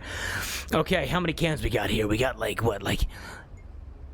2 dozen, 3 dozen? How much are we looking at? We got 3 dozen. 3 dozen, yeah. Ah! 3 dozen, okay. Okay, then best I can do you for, with the current situation and everything, 200 caps, take it or leave it. Like, would I know he's lowballing me or? You're looking for 250. Make it a cool 275 and we're good to go. Go ahead and give me a quick barter check. We'll say a DC for this is gonna be advantage. we're gonna say a DC 14. I'm a Traitor! traitor. You're still a traitor. Sorry, what's the DC? DC's gonna be a 14. Oh, well, man, I rolled 7, so that's gonna be a 17. Holy shit. Okay. Give me 1 second here. As this guy, as a Stash, is able to look at you and go, 275. 275. You know what? If I just cover some wooden planks and aluminum foil, I should be able to undercut the armor market and sell it as bulletproof vest. Give me 1 second there. Let me get your stuff. All right. Take your time. He goes to like a clearly like post-war like a drainage pipe, like a gutter drain basically, and you see he kind of climbs up like two rungs of like a rusted ladder, takes a section off, and you're just like a little like bundle, like a baggie full of caps falls out, puts it back in and goes, okay, 275, and this never happened, okay? Absolutely. 275, and we're square as can be. And do I want to know your name, or is this just... I'll be the attractive, mysterious stranger you never met, so... Got it. Now, this sells Pleasure well. doing business. Pleasure doing business with you as well. Now, if this sells well, I'm going to get a letter back to Sunburn. We're going to see if we can have this be a regular thing, okay? All right. And hey, if you ever need a letter delivered... Okay. Understandable. First one's on the house. Sounds good. Just like that paint can. He's covered in blue. He's like a Jolly Rancher exploded on Dripping. him. Dripping. Dripping. He goes, It's wet out here. he takes the cart. He takes the cart into his shops, Threads by Stash, and you are tossed a baggie full of 275 caps. As you are tossed That's 207 a lot. I'm making too much money. with 275 caps, Lo, you are in the Go Bazaar Glow Bazaar, and you have just completed your deal with a baggie full to the brim of caps. You know that you were given a letter by Sunburn to read after the deal was completed. Darby, that's incredible. Yes. I'll open it. Okay. I'll do it once I am sure of my surroundings and that I'm not gonna get mugged. Certainly, yes. You are able to, if you want to read the following letter out loud. This is going to the right person. Yes, it is. There you go. Okay. Oh, it's private. Oh God. Okay. Should I read it out loud or no? Yes. Well, if you're reading this, it means you know how to read. Good. We could use more people like you. Now on to business. Good work with that lipworm schmuck. Before you come back... Ooh, you indented it. Okay. Alright. Fancy. Before you come back with our half of the caps, we got something else. Your peepers only. We sent some boys out to Miami Beach after we got word about something big washing up on shore.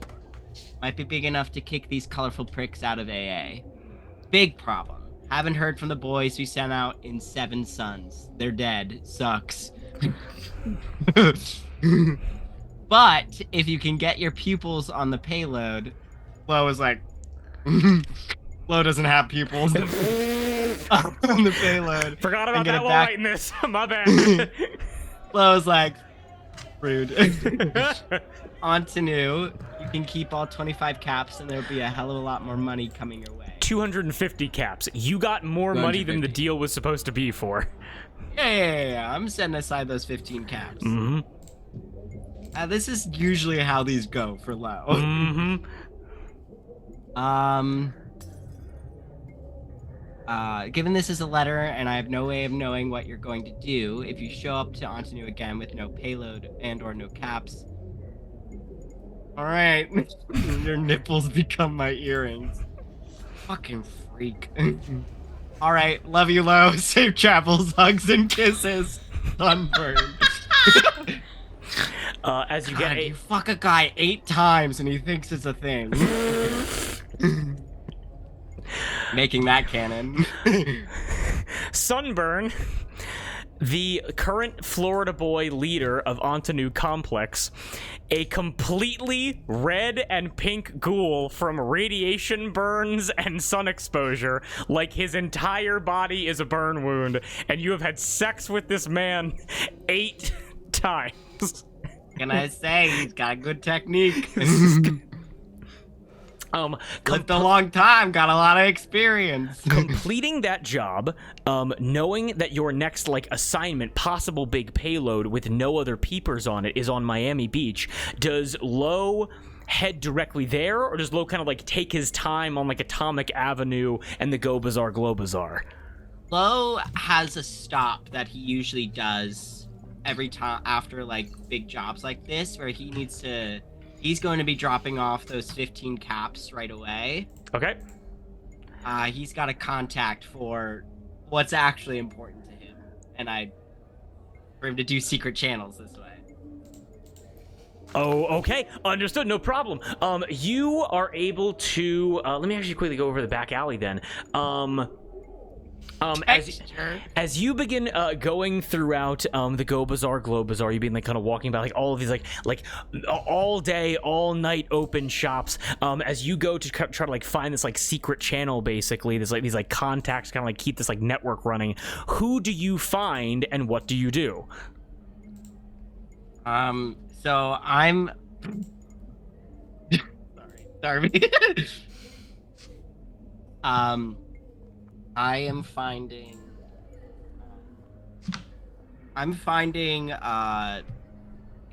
all I know him by is his name, Thelonious.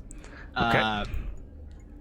He is a contact who deals with my old faction, and I've been using him to pass stuff through Okay. covertly for years now. Okay. You are able to find Thelonious.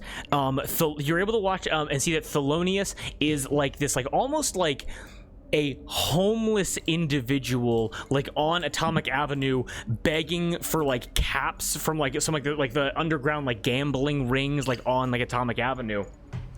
And actually, I'll actually change it over to this because we're outside of a club. And as you pass by, you're actually able to hear, "And through God's light all shall be redeemed. If you give your soul over to Jesus Christ and the Lord on high, you too can enter into the kingdom of heaven." And you see an auxiliary missionary living as poor as can be, trying to convert souls here on Atomic Avenue.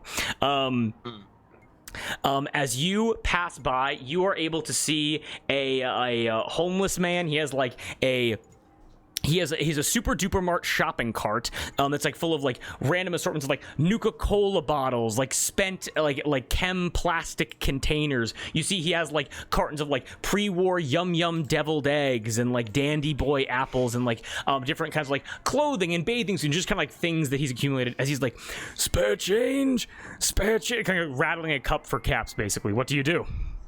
I'm gonna drop the 15 caps into there. I'm gonna say, can't believe you're still out here, bud. Spare change, Well, we all gotta make a living somehow. You know, I'm starting to think this is like a kink of yours. I know you could be making money way easier doing other stuff. I could be sitting here and shit and still be the least weird person in any one of these clubs. Lo, how have you been? Oh, busy. Work's been busy, been crazy. Got lots of messages to crisscross through everything. How things going for you? It's going well enough. Taking in what I can here or there. Just kind of keep my ear to the ground, trying to see who's passing by. Really haven't had many, they haven't really been around here that much. Things are getting too heated, plus, all of southern Miami's locked down, causeways blocked off, and then you got the vertibirds flying around. No way in, no way out to this Onto complex business is resolved. Fucking loud. The vertebrates are like, and it's like 5 a.m. and you're like, the sun isn't even up. Deafening. It's terrible. But what can I do you for? Just the regular, passing it on through. Normal channels, untraceable, all stuff like that. Got you. I really appreciate it. I'll get what I will take 5 extra caps that I have on me, and I'll dump them in there, and I'll be like, that's for you. And I'm having a good dinner tonight, thank you. Yeah, I'll get this passed along to who needs to see it. No updates on you-know-who, though, still, in the wind, but doing my best, though, not the most glamorous position, but anything we can do to have some kind of vein outside of this insanity, so. Yeah. All good over there, though? As well as can be expected, but honestly, after last year, everything's cracked down. Yeah. Yeah, talk about it. I've been trying to get my boys to, listen. Training Florida boys is like training a dog you found on the side of the road a lot of the times. Yeah. But they've got heart. But it's been difficult for even them to get messages through. Yeah, definitely. Well, I mean, and look, and I get it. FB, Neon Ring, everything's falling apart there. But this Antanu business, I mean, people on Atomic Avenue, they're usually drunk and happy. They're just drunk and scared right now. Well, I got a motor, but got you. Well, stay safe. I'll get I'll get along to who needs it. You too, and be seeing you around. Spare change. Spare change. As he goes back to rattling his tin can for caps, as he takes the caps out of his can and puts them into a rear pocket of a holster. Okay, and Lo, where do you head from there? I guess Sunburn wants me to head there like now. Right? Yeah, it's gonna take you probably getting there like in the morning at some point, like probably anywhere between like 10 and noon, basically. Alrighty. I grab a bite to eat on the way back, just quick. No problem. You're able to have some grilled rad roach on a stick, from like one of the street carts. Yeah. And instead of up? paying, I go, Amelia, here, I got the letter from your daughter. She sends her regard. She's doing well. The baby's healthy. That's wonderful to hear. It's really difficult trying to get to a Fountain Blue nowadays, but to hear that she's... Hopefully she's able to get back to soldiering sooner than later, but I'm so happy to hear she's doing well. Yeah. And Rad Roach on a stick over to you as you are fed, fat, and happy as you are eating your Rad Roach. As you're eating your Rad Roach... Get my rad roach. Nomming down. Oh, it's like, it is stringy and gamey, but also like fish. It's a weird kind of protein consistency. My favorite snack. She spices it perfectly. As you are then able to hear, I'm seeing a lot of green over there.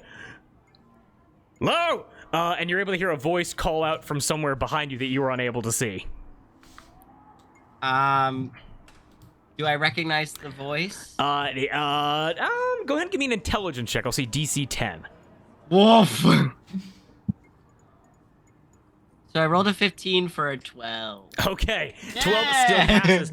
You would know this voice as you're able to hear like a group of like 4 Florida boys moving up behind you, and you would know this guy by the name of 2x4 More. Okay, and how is my relationship with him? Go ahead and give me a luck check. Righty. 10. With a 10, I'm going to say that's an even keel check right there. Not positive, not negative, could go either way. And you're able to see 2x4 more is like approaching you, like a bit, like kind of like Florida boys that aren't actively hostile to the Neon Ring as they are paying customers. But you're able to notice like there are like Neon Ring soldiers like patrolling the streets like of Atomic Avenue, keeping eyes on these guys specifically. And you're able to see him walking up. He goes, "Hello." He looks like scowl on his face, kind of like big dude. He's got a 2x4 on his back, and he goes, "You gave us stim packs that worked exactly as advertised." You're welcome. I have like I have the biggest smile. Like I'm so pleased to see them. Like, hey. He comes over to you. He kind of gets like close, like in your face. Florida boy's being like very intense as he goes, "This place is easily overstimulating, and I want to go to a restaurant where I can sit." I already love this man. I love this man so much. I love an overstimulated man on drugs. Oh, I know a good restaurant. It's just right down the road. You want somewhere quieter, right? Yes, the psycho that I'm on is making everything very loud. Are you you're tripping, and okay. We're gonna make it a nice trip. I like bat away someone who's like, what? I like get the fuck out of here. His friends are like pulling on his like long greasy hair. I smack them. I say, don't fucking do that. Don't do that. Smacking him around. Be nice. As they look over and go, "Let's go to that restaurant. What's the restaurant called?" Oh, it's called Sin and Bon. I don't know. It's an old one. "I love Sins and I love government bonds. They make good toilet paper. Let's go there now." Yeah. Let's go. You and 2x4 more in this pack of Florida boys. As he's walking with you, he's like, "I really want to hit people with a 2x4, but us Florida boys, we gotta stick together. You get me?" Guys, stick together. And also, if you do that shit here, you're gonna most likely get full of bullets. Gonna get shot with an Uzi. So like, it's a give and a take. You hit someone with 2x4, you get 8 bullets in you. That's true. All I know is that 8 is hungry, and so am I. And you guys are able to find your way to Sin and Bonds, where you guys are able to sit down in a restaurant, away from the pounding music of Atomic Avenue. And I would like sit down at like a grungy, rusted outside table that's like enough away from the clubs that he's not overstimulated. And he goes, "It's good to see you here." Yeah. So you guys just here to party, or you on business? Or... Yeah, we're not with Sunburn's crew, but we got trapped here after Mac and Arthur locked down the causeway. Yeah, I know, right? It's like people have fucking jobs they need to get to, Exactly, like murdering other people and going back to the cruise ship. Yep. Cruise ship. Love that. But you can't, if you murder people, you don't get food, so. And I'm like, "Hey, Critter!" And the owner of this has 2, they're called Critter because they have 2 rad roach antennae that come out of their head. Mm-hmm. They picked it for themselves, but Yep. also, we'll have to, if you still have the pre-war pretzels.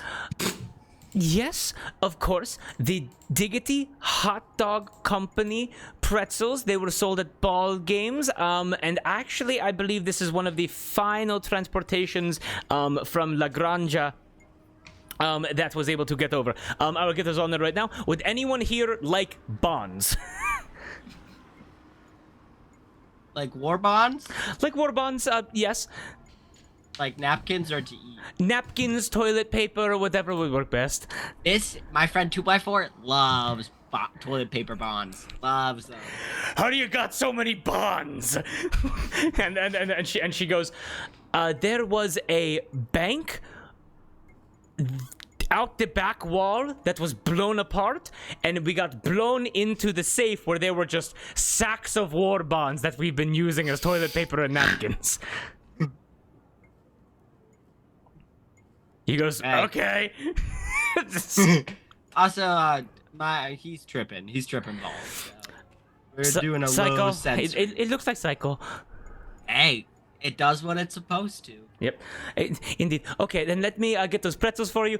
Diggity Hot Dog Company pretzels are given to everybody here as you all begin to bond over kind of like just Florida boy, kind of like culture, kind of like making sure that 2x4 more is going on a good trip as the night passes by into morning. And Lo, what do you do?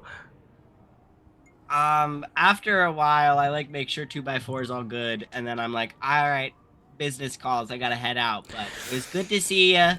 Drink as much liquid as you can without getting radiation. You're gonna want to piss the psychotropes out of your body. I think that's how that works. Yeah, pissing. Now you're speaking my language. Yeah, just make sure. Listen. I know it's not ideal, but make sure you piss in like a not good alley, rather than like somebody's nice shoes.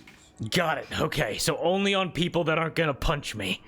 Yeah, it's a when in a room. I think that's the name of the phrase. I don't know. Got it. But Yeah, it's like we're not at home, so we want to make sure we observe the local customs.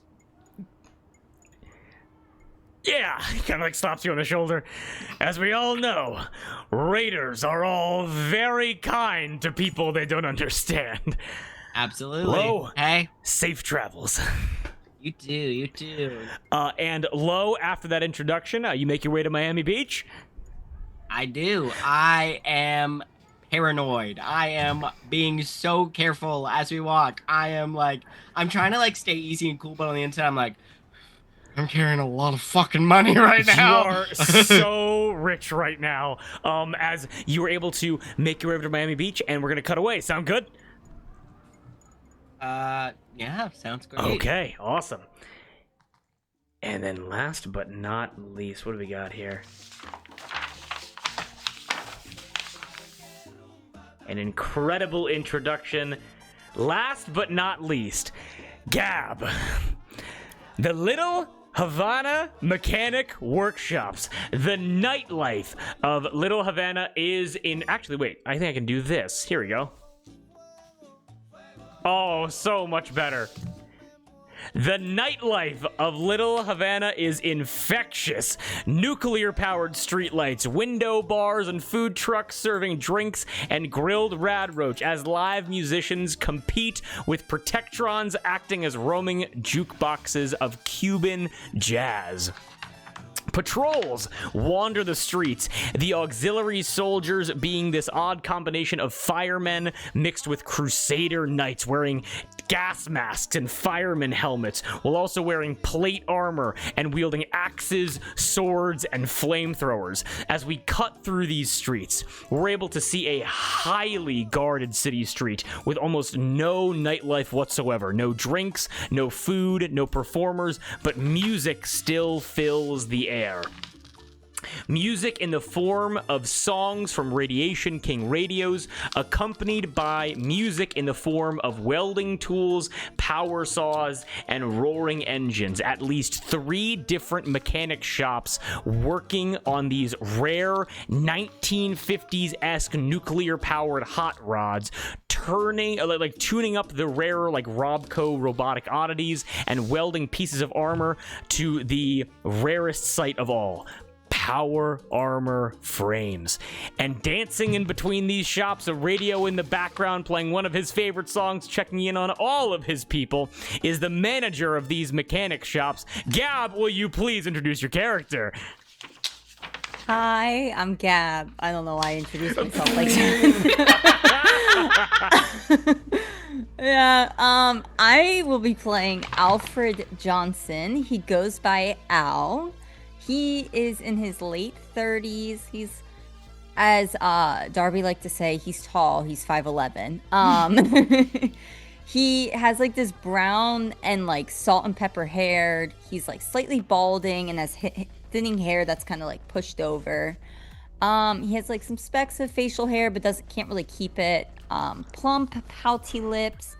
He has larger underbags due to his age, and just freckles all over his face and body due to the sun. He's slightly overweight, but still somewhat muscular. He's white, and he wears the most ridiculous yellow tinted sunglasses, even though it is night out. He has a white wife beater that is dirty with grease marks, brown work boots, and a scrappy looking jeans, again with grease and dirt caked into them. He's just dancing. He's having a good time. He's in his he's in the zone. He knows what he's doing here. Gab Al being in his zone, dancing throughout down this street to go check on the shops. First shop you come across is you're able to see that it is the weapons shop, the weapons mechanic shop. You were able to see this is where your youngest daughter, Natalia, 9 years old, is studying underneath Don Julio. Sorry. It is the Don Julio Arma de Fuego. You are able to see she is studying underneath Gigi, Gabriela Garcia. You're able to see, as you're kind of dancing around, you can see Natalia and Gigi. They're working on flamethrower parts, Mr. Handy, kind of removing parts a Mr. Handy flamethrower arm to try to configure that into some kind of pistol flamethrower, basically. As Gigi, Hispanic woman, she's old, she has burns on her hands and chin from welding and working on fire weapons. She goes, "Albert, it is nice to see you," kind of as you're dancing around. Gigi, you're doing good. You're doing good. Slaps her on the back. Goes over to Natalia, gives Natalia a big kiss on her forehead as she's looking and attempting to weld whatever they're welding. It's you're doing good, kid. You're gonna own this shop one day. You're gonna run this shop and you're gonna kill it. I just know. No, hey, no panicking. You got time. You got lots of time. Yeah. You're only 9. Just enjoy it. Have fun. Okay. So, Dad, what do you think about this? So I'm making this Mr. Handy flamethrower pistol, and with Gigi behind me, I was able to weld 2 pieces together. Okay. So what do you? Good job. Yeah. So okay. So what do you think about this? And she kind of holds up this modified flamethrower pistol, and the welding job is pretty good, but the main flamethrower is on backwards and would burn the face of whoever's shooting it. You know, kid, you're so close. You're so close. Okay, so now I want you to hold it. I want you to hold it like you're holding the weapon. Okay? And when you look at Die, it, heretic! right, but when you look at it, which way is the fire going towards?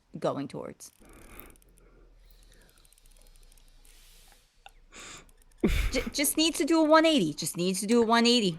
Hey. It's gonna be so hard to take we that all, apart. We all mess up. It's all good. Gigi comes over. It was important that she make that mistake so that she did not... Because now she knows how guns work and to not shoot herself in the face. And you're gonna check every time, aren't you, Natalie? There will be no test firing by anything that this lady makes. No, definitely not. And Gigi, you better keep your word on that. She's not firing anything. Not until she's at least 18, okay? I'm on it. I'm on top of it, Al. It's okay. You know me. I know. I trust you more than the other two. I know. Okay. And with that, Al, you're able to keep dancing your way on down the street, and you're able to come up to the... God, I hope I say this right. The car shop. The Jose Cuivero No Carros, correct? Yeah, it's Jose Cuervo Los Carros. Jose Cuervo Los Carros, correct? Yes. Okay. Yes, it is.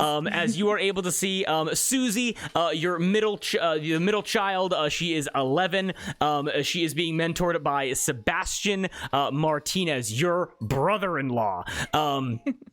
You're able to see he has like a tattered, like open beach bum Hawaiian shirt and like board shorts, and he is just stained with oil. It's like he's covered in birthmarks. They might never leave him. As he goes like these enormous like 1950s like buggy cars with like these huge engines, like exhaust ports like coming out like Mad Max style shit. As he's like, "Ow, yo, good to see you, man. How you doing?" Seb, what the hell did you get into? Seb, all right, so I gotta say something. Susie here might not be a person. I think she's a monkey. A grease monkey, that is. Those tiny hands can get into parts that I can't even hope to reach. Well, she's got half the size of fingers that you do. They're like an inch, not even an inch thick. You, on the other hand, got big claws. They're like 16th wrenches, man. It's crazy. Yeah. Hey, Susie, come and show me what you're able to do. And like Susie kind of runs over. She goes, "Okay, so here's what I was able to manage. So I accidentally dropped a fusion cell into an active engine, and instead of blowing up the engine, I was able to get it out of the engine, and her entire arm is black with oil up to the shoulder." Go wipe yourself down right now. You don't want that stuff on you. Go wipe yourself down right now. I'm trying. It does not come off easily. Seb, give me your shirt. I said, "The white shirt?" Seb, give me the shirt, man. me the You know the deal. My goddamn shirt. He takes off his shirt to give it, and he gives you his Hawaiian shirt. And I give it to Susie so Susie can clean off. Seb, you know if something like that's supposed to happen, you are the one that's supposed to get that thing out, not Susie. Look, I not know. Right now. Not yet. Come on. Look, if I can be like honest with you, she's doing a good job. I know. Oh, yeah. I know. She's probably one of the smarter ones out of the three. She's probably the smartest one out of the three of them. But hey, I didn't. Susie, don't go around saying that. I'm smarter than grown men. No, she's wiping her arm off. She goes, "No, like, look, like, she was able to install a muffler by herself. She's 11. She's a prodigy at this. It's in the blood." Hey, she's gonna take your job. She might. I mean, let's be honest here. We don't even like when she gets to 13, she's able to start working full time. Yeah, and she will be. Yeah, she's gonna run the shop. Yeah, one of them are. All three of them, maybe. He puts a hand onto your shoulder, oil stain onto your skin, and goes, they're from good stock. That's why." Oh yeah. Incredible. Your kid's doing all right? Yeah. I think, just like how yours have the bug for everything kind of like mechanical and like made of steel and stuff like that, mine crave the water. mm, you know, the ocean. I wouldn't get them too close to that. They're looking. They want to go to Torre de Libertad and like surf the waves, but we just gotta tell them it's just not the right time. It's a hope. Hey, it's a hope. Maybe someday. When we can push those maybe. pussies out of Puckett Party and get Brickell back. Yeah. Well, eventually. That's all we can think. That's all we can hope. Hey, at least our stuff's going to good use. That's what we can do. Exactly. To the front lines it goes. And with that, Al, you're able to kind of like dance away. And finally, Al, actually, let me just turn this over really quickly. Al, you're able to find your way over to, last but certainly not least, you're able to, Paloma's Armadura. Yeah. Is that good enough? Yeah. As you were able to find your way over to the Power Armor Workshop, these enormous Power Armor frames with scraps being taken from shipping trailers, shipping containers, salvaged like old like Christless cars, bus benches, and street lights. Any kind of metal that you can get your hands on, you have stripped and are trying to put it onto these like Power Armor frames to keep these deacons well armed for their missions on the front lines. Make sense? Right. Yeah. And here you're able to see Julio. You're able to see Julio, like a chilled, like laid back guy. He's got like a mechanic prosthetic leg, and he's wearing like this like enormous like satchel on his front with like a bunch of like different like wrenches and gears, like welding equipment. As your daughter Paulina is working on a power armor frame, beginning to like install like the power core, basically. Junior, what's up? JR, how are you? I am doing well. I'm doing well, but Paulina is doing better. This is going to be the first power armor frame that she is going to bring to life. Wow. How many hours has she put in already? Now, it has been about, I think, cumulatively about 20 hours of work. And now, again, there is no armor on the frame itself. However, she's about to finish the fusion core installation to this and have the proper engines running effectively. You showed her how to do it properly, right? I did, showed her to do it properly. Everything should be safe. The fusion core was salvaged from Brickell before everything went down there. So we are working on that now. Okay. Hey, look, I trust you. We're all good there. And also, your pet project being kept safe in storage just in case, but was able to get a couple of the trashed gasser cars from Pocket Party. We were able to salvage some parts, get the engine tuned up, so in case you want to investigate that. Yeah, of course. Thanks for keeping that safe. You locked up, lock and key, like, you all good? All good on that? All good here. Yes, the patrols are keeping us very safe here to make sure that there are no threats that can access any of these garages. And who knows about it? Any of the workers? What do you mean as the workers? Like, I mean, yes, we're all protected, of course. No. My pet project. Who knows? Who knows it's back there? Oh, I mean, that is just between myself, your daughter, and me. Okay. That's all. Okay. But yes, there should be no threats, no worries about anything coming unexpectedly here. And just like that, you are able to hear, "Ow!" And you're able to hear your mother, who has snuck up behind you, Al. You're able to hear, go sit down. What are you doing? Serena walking up to you as she's like an old woman. As she walks up, like kind of like hunched back. She's got sandals on, and she goes, "You said you'd come over for dinner yesterday, and you didn't. Where were you?" Ma, I was busy at the shop with got lots of stuff going on. Busy with the shop? Really now? Yeah. Okay, well, I'm just saying, Alfred. I like Virginia, but I don't need any more grandkids. Ma, we got one more on the way. You know this. Make a quick roll to see if she knew that or not. She goes, Did I not tell you? I might have forgotten. I don't know. I need to go say congratulations. I need to start baking. I need to start baking as fast as I can. Ma, you need to sit down. You need to rest your legs. No, if Virginia's pregnant, she needs to sit down. She is. She's at home. You need to sit down. Those legs can't get swollen anymore. Your compression socks, hey, I've tried my best to put them back together, okay? But like they're falling apart. I need to sit down. I just wanted to let you know that a message came over the radio for you. I just wanted to say, as the Johnson family radio messages coming in and out, she hands you a piece of paper and she then goes to sit down. And Al, it is chaos constantly. Like even before you're able to get a look at what this letter says, you are able to like basically hear like your mother being like kind of freaking out,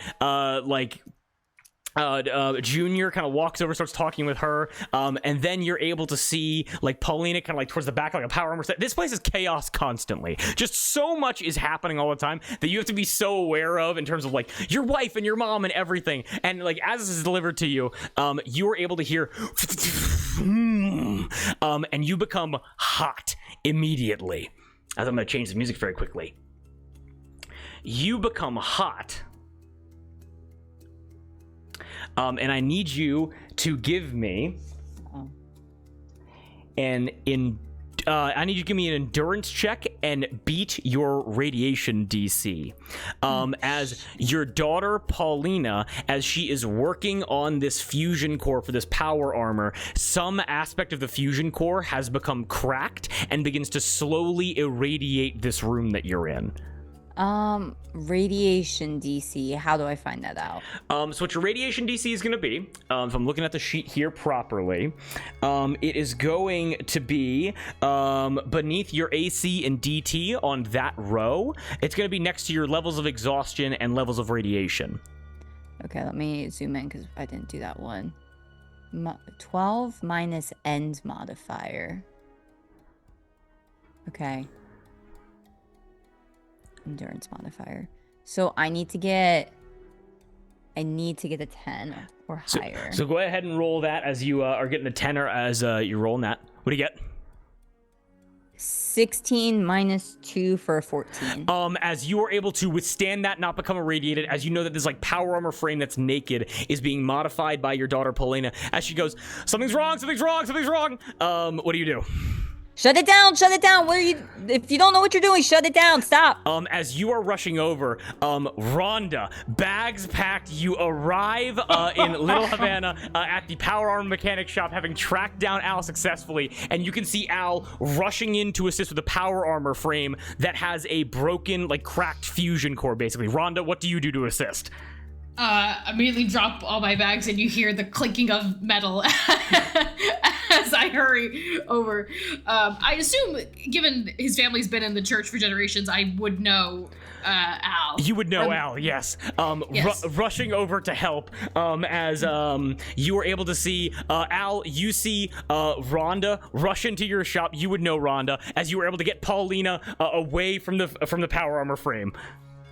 Yeah, I think I immediately grab her and I just start running and I say, Rhonda, get away! It's gonna blow! Hello, Albert. Good to see you. Except that they're hopefully under less dire circumstances. Don't worry, I have this handled. And by the way, Rhonda is fully decked out in metal armor. It is silver metal plate with red crosses along the breastplate, the shoulders, the leg guards and the boots, red cloth underneath, chainmail hood. But you would Albert would recognize this. This is armor from the Museo Vizcaya. So it is armor, but it's more decorative than it is practical. It's more of a relic than it is a functional set of armor. So she just clank, clank, clank, clank. Rhonda, I don't know if that's gonna help with the radiation. Don't worry, I'm covered somewhat. You stand back. I got this. Okay. Al, getting your daughter to safety. Rhonda, what do you do? Is there like I overheard her say shut it down? Is there a shutdown? Switch button lever. As you rush in first, give me go ahead and beat your radiation DC really quick with an endurance check. Okie dokie. Okay. Natural 20. Oh, with Let's a natural go. 20, you are able to kind of like you've trained for so long instinctively. Get the metal in front of you, block out the gamma rays, push forward. You're able to get to the back of this power armor set, and inside of this immense like gasser car power armor engine, what you're able to see is that this fusion core isn't going to go critical, but instead has some kind of like crack in the lining between the outer fusion core and the inner nuclear material that needs to be sealed to stop this radiation spread. Okay. Can I make a science check to try to steal it? I will say go ahead and give me a science check. I'm going to say DC 11. I can give you if you tell me what's going on, could I give the help action by describing what to do? Certainly, absolutely. Okay. Okie dokie. That is...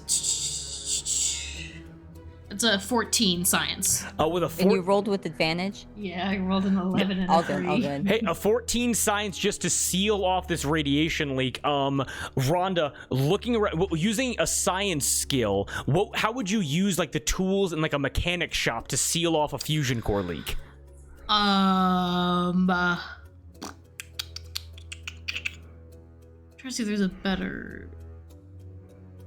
Yeah, I think just mainly focusing on sealing it. So I think she would look around for any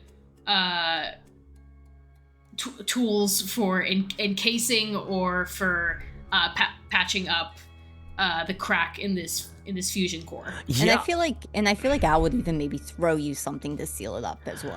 Yeah, I think what happens is like Al, as like people kind of rush over to like see what's going on here, you are able to grab like the arm off of like a decommissioned protectron, lead lined, toss that over to Rhonda, and then Rhonda, you're able to rip the fusion core out, shove it into the arm, and then shut the arm off, which is containing the nuclear leak as the radiation disperses from this mechanic shop, as the mechanic shop has been saved.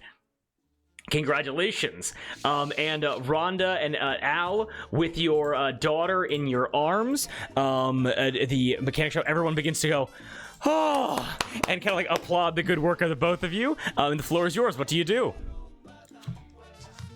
Rhonda, thanks for your help there. Didn't expect any of that to happen. The kids are still learning. Of course. Well, you are raising them well, and it is good fortune by God that I was here on time. Yes, I mean, yeah, for sure. Yeah, it would have hurt some of us if you weren't here. So yeah. Well, please give yourself some credit. You are the ruler of these shops. You know them better than I do. You're being generous, but it's all right. What brings you over? What brings you into town? This part of town? I am told you are to accompany me on a mission. Oh. The Archbishop gave me leave to Miami Beach. Drew, would I have known that the Archbishop... I contacted the Archbishop, or the Archbishop, would I have known about this at all? The Archbishop, no, you have not heard of this so far. However, like, the Archbishop does have the power to, like, dispatch people to certain jobs, where he believes that their skills would be most useful. Huh. He hasn't said anything to me, so Miami Beach for what reason? He thinks you could be He thinks I could learn much from you and what the skills you've acquired over years of your expertise. Did you not get a message over your family radio? I did.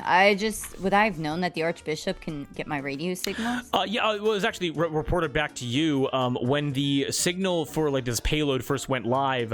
It was you or your family that first reported like this like weird radio signal all of a sudden just appeared in Miami. Okay.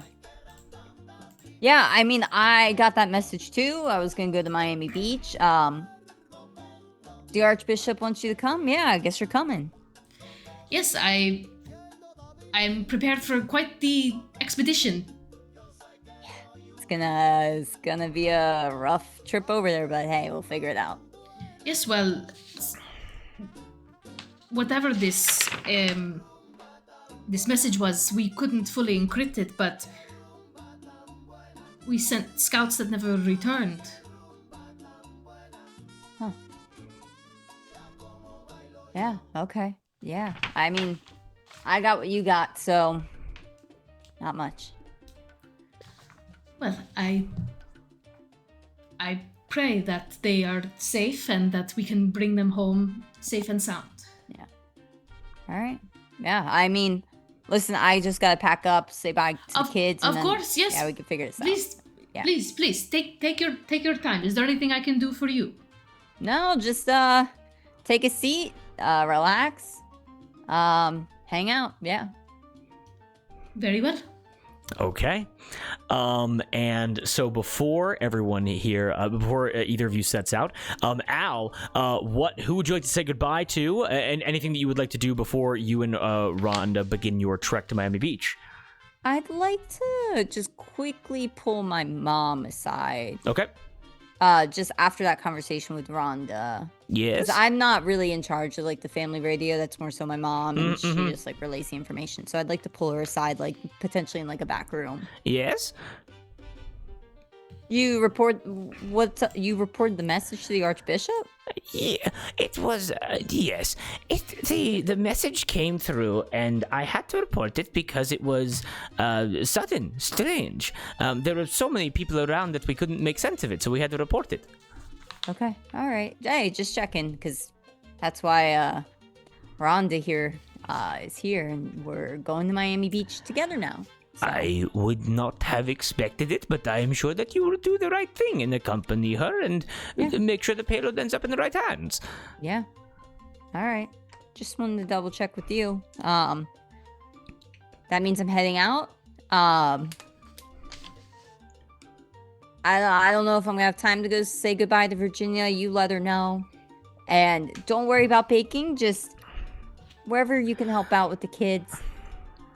That's all. That's more than helpful, you know.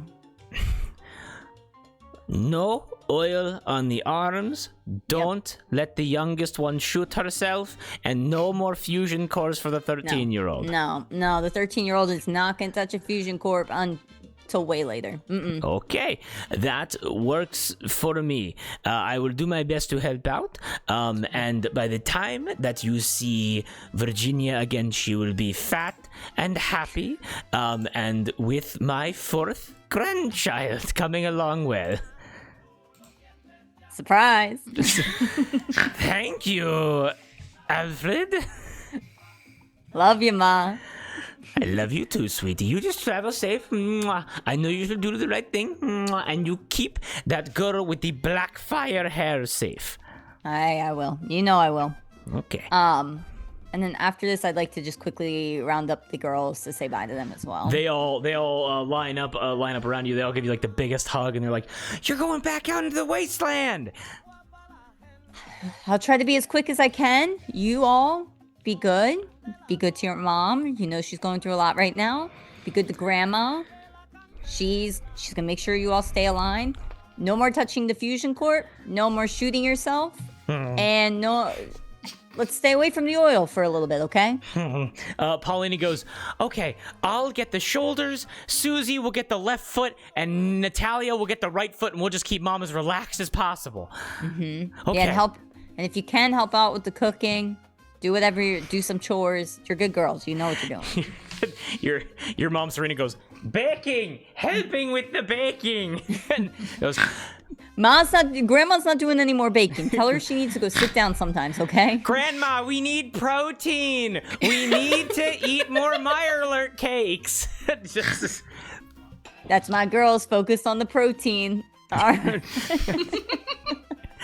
As you guys, big hugs from your kids to you, Al, as you are able to get yourself all situated and then head out. And I'm going to save one final description until the end of this session. Sound good? Oh, Can I just say, of fucking course, Gab picks the most chaotic option in a chaotic game and goes, you know what, I'm gonna be a family man. I'm Yeah. gonna be a family man in Fallout. I love it. I'm gonna have I love it. 3 beautiful daughters, a beautiful wife, one on the way. You know, I'm gonna be a family man. Like, of course. I could have never have guessed it, but it's so on brand. And Gab, is that all for the mechanic shops of Little Havana? Yeah, before we head out, yeah. Okay, and I know what's coming here, and I got you. We're gonna save that for 1 minute later. But you and Rhonda are both able to get yourselves situated, packed with provisions. And actually, I'm gonna do something I've never done before, and I'm gonna save a scene for later when it's more relevant. Because Rhonda and Al, before you depart on your journey, you are both consecrated by the Archbishop of the Auxiliary. There is a formal ceremony in which you two are blessed by the divine strength of God through the Archbishop before you are sent off. But I'm going to withhold this ceremony for a later date. Make sense? Yeah. Oh. Okay. Then with that, you are both smuggled through the night into southern Miami and begin your trek towards Miami Beach. Sound good? Yeah. And I got one final thing before we end off this evening. And thank you all for your patience. We've been going for almost 3 hours now. We're going to be ending off in probably the next 20 minutes or so. But I want all of you to meet up before we do. Sound good? Yeah. Yeah. All right. Yeah. Watching my shows.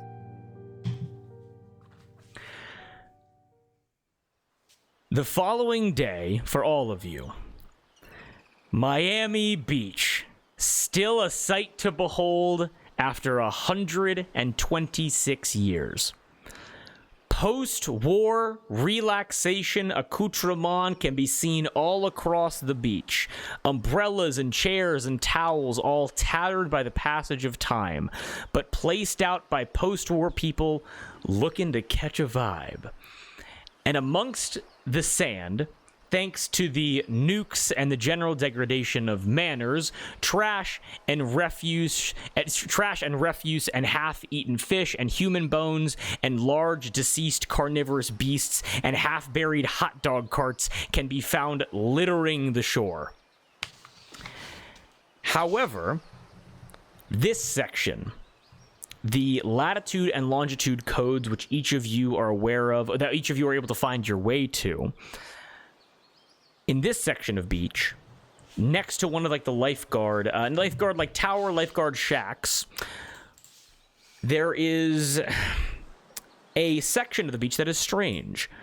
Carving a small valley into the sand like it was pushed onto shore, we're able to see a metallic tube with a propeller at the rear. And surrounding this metallic tube, corpses.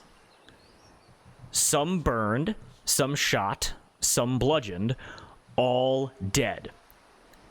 8 bodies. Sorry, my apologies. A quick count. So sorry. 6 bodies that you were able to see. 2 for 3 of the main factions here. You're able to see 2 auxiliary knights wearing crusader armor, 2 Florida boys decked out in raider armor made of like scrap metal and almost like BDSM-esque leather, and 2 enclave members, 1 scientist and 1 power armor shock trooper. Mac, you arrive first.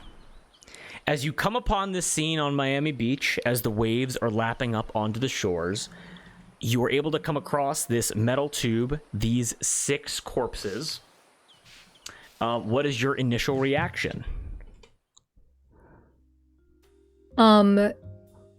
First looking around to see if there is, because I don't see the neon ring scouts You do not. I'm looking up and down the beach and around to see if there's anyone who is watching on, or any bodies that anyone who might have crawled away. Seeing if, because it seems like everyone is kind of done and dusted here and things can be looked over, but I want to double check first. Yeah, I'm gonna say go ahead and give me a survival check to see if you can kind of like see where people might have gotten off to. Survival.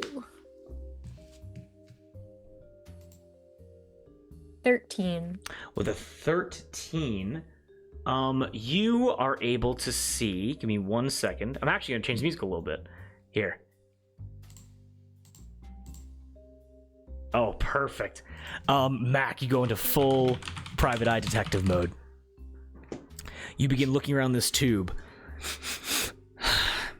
The all too familiar smell of corpses outside of civilized society, as you're able to see bodies having been rotted away in the hot, hot Miami sun for almost a week now.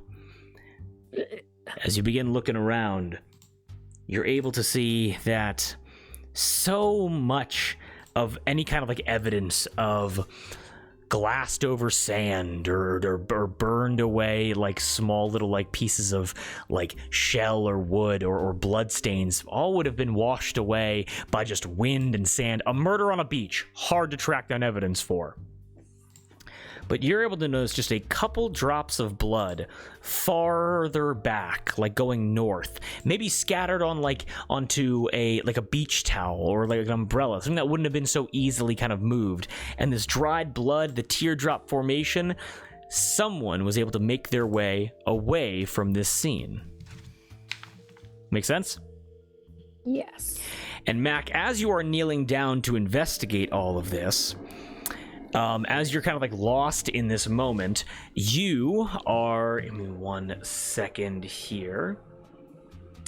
What you are able to hear is almost as you're like hidden away, footsteps coming towards you, heavy in nature.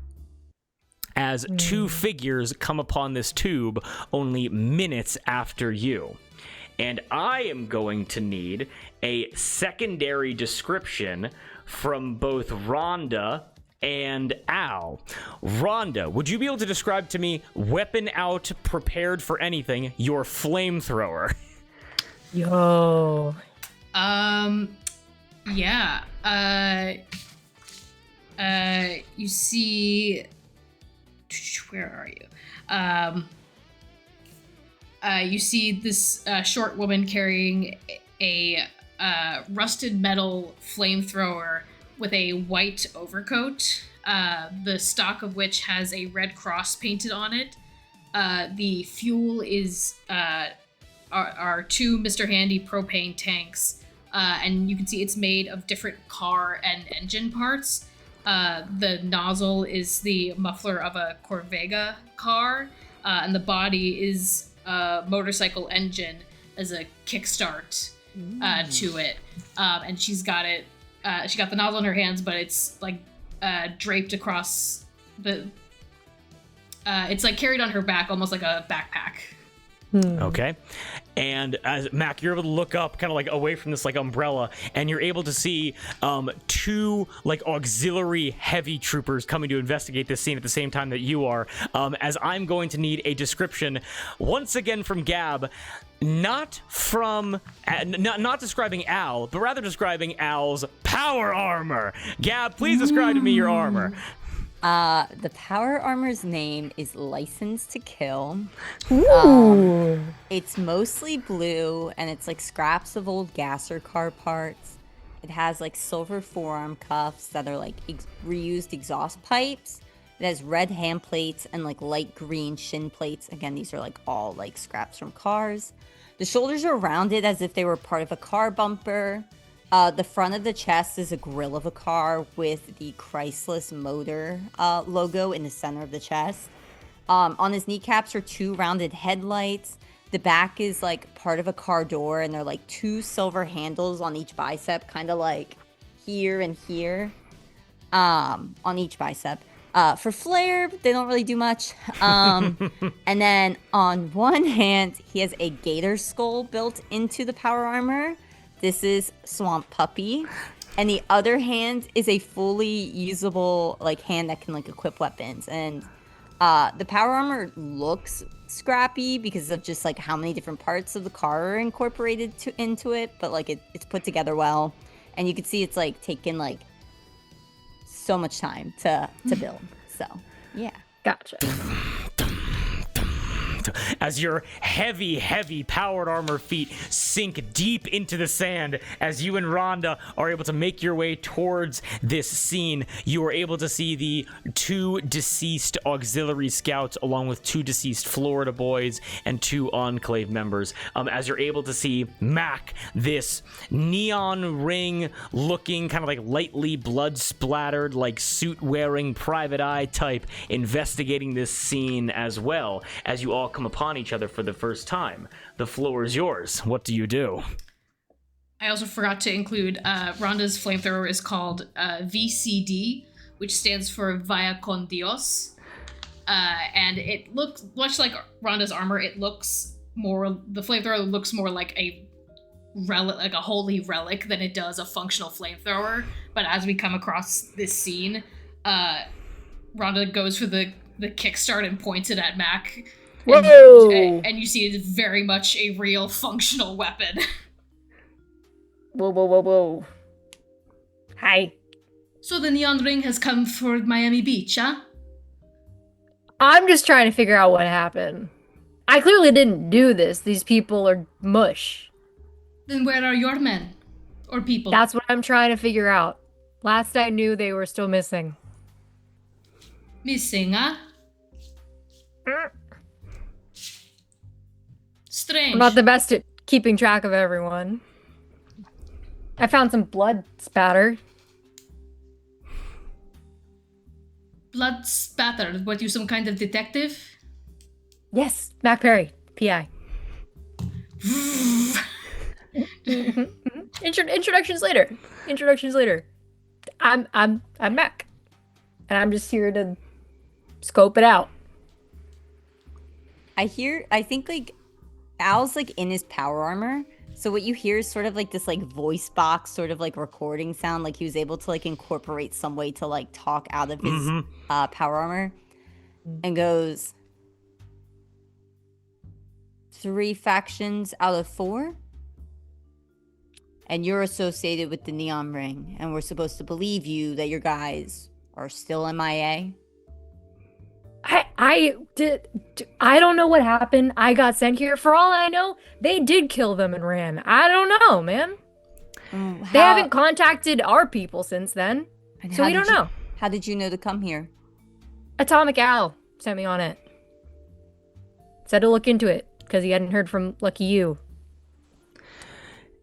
Tensions being high during this meeting as minutes begin to pass. Finally, coming upon this scene, Mac, hands in the air, power armor frame, like staring down Mac, with Rhonda pointing a flamethrower at Mac. Lo, you come across this scene, entering into this Mexican standoff, and Lo, you recognize every single person here. I didn't know we were having a party. Lo? Yeah, good morning. Morning, Rhonda, Mac, Al. Pleasure seeing all of you. You know these clowns? How's you have the new baby coming along, right? I do.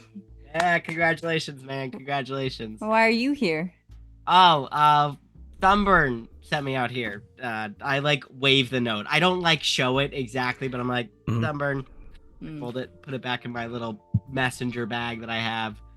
So, we doing a beachside execution, or are we just trying to figure each other out? What's going on here? Forgive me, please. Who are you? Oh, it's been a while. Don't worry about it. Lo Sinclair, pleasure to meet you. I'm parcel package.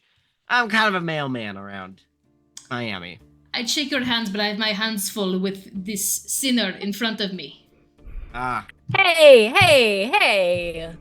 Oh, so you don't deal in vice and lies and other sins? I deal in facts, okay? And the drugs are recreational. And they got nothing to do with that. Great detective. Thank you. Thank you. Yes, he was about to get to the point of this grand mystery as to how 2 of our knights are dead, as well as some of yours, it seems, and none of his. Well, I haven't had much of a chance to do a ton of investigating due to there's a flamethrower pointed at me, and I like my flesh and my continued existence in this hellhole. So, I'm told the best men work under pressure, so... okay, God, well, don't shoot me, and maybe I'll figure something out. And I'll look things over and see what can I tell what killed these people. Does it seem like it was consistent across them? Does it seem like they killed each other? Do I recognize any like weapons or anything? Yes. Actually, give me 1 second here. Go ahead and give me a quick survival check, as I'm gonna see if I can just find a little bit more information for you here. Why is survival endurance? 17. 17? Woo! Perfect. Nice. Give me 1 second here, as I'm going to give you a little bit more info. My addiction to cigarettes should not affect my ability to investigate. That is... Do you just like smell like smoke? Oh yeah, Okay. always. It's my I've seen favorite this thing. man take every drug under the sun at once. That was a crazy night. That was a good night. That was a good one. Is this? I'm so sorry for the delay. Here, give me 1 second. I'm Oh, having okay. trouble finding this. How dare you? How dare you? really When feel will like you I- learn? When will you learn? But your actions have consequences! Did you make that flamethrower? You ruined Sonic.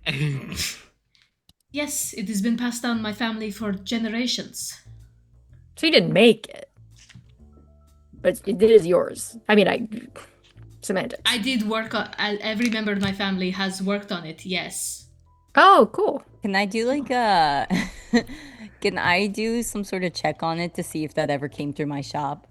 Or if it's like a technique that like was passed down in my family. Well, Rhonda, have you ever taken this into the shop, or has this been like a personal project of yours?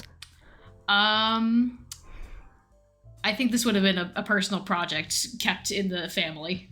Okay. Mm-hmm. Okay. Mac, found the info. Thank you for the patience. Oh yeah, okay.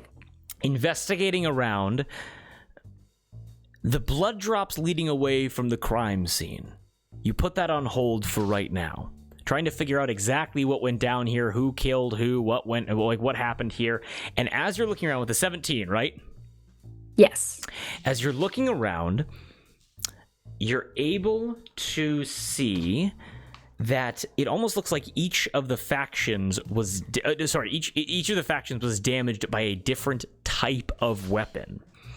Okay. As you're looking around, you're able to see that the Florida boys that are dead here were killed by flame weaponry, and the auxiliary were killed by like melee damage, like nails or blunt or like nails or like blunt force trauma, or like machetes, or like things that or like physical, like just knocking someone down essentially. And that was the auxiliary knights? Yeah, looks like the Florida boys were killed by the auxiliary, and the auxiliary killed the Florida boys. Okay. Based upon where the bodies are, they were closest to each other. Okay. On one side of the payload. On the other side of the payload, though, you see the Enclave troopers. You see the scientist, and you're able to see the Hellfire Power Armor trooper.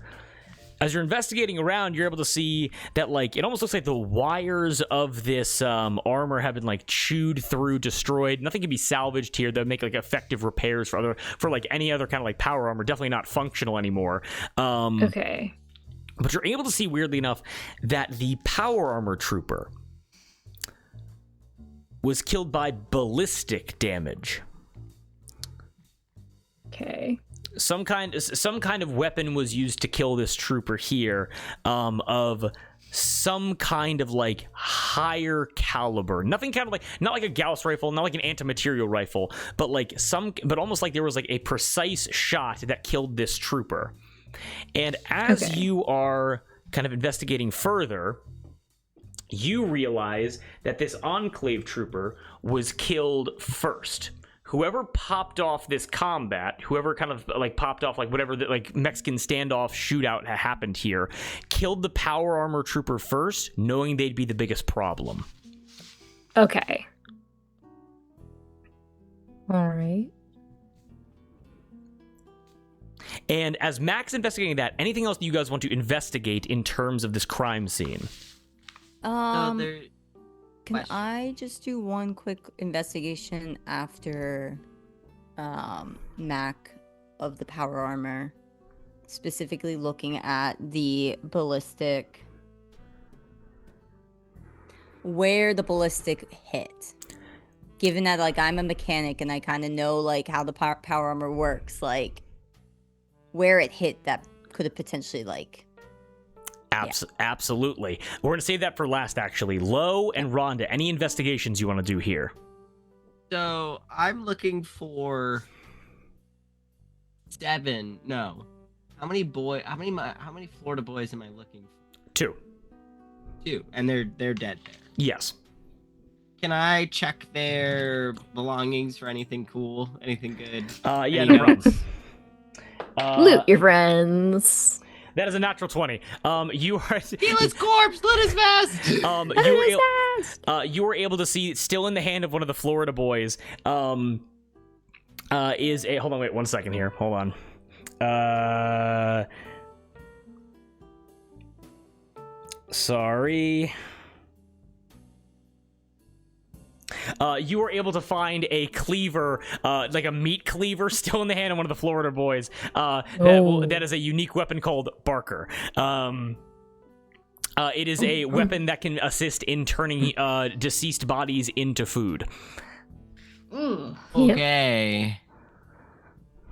Just pocket that.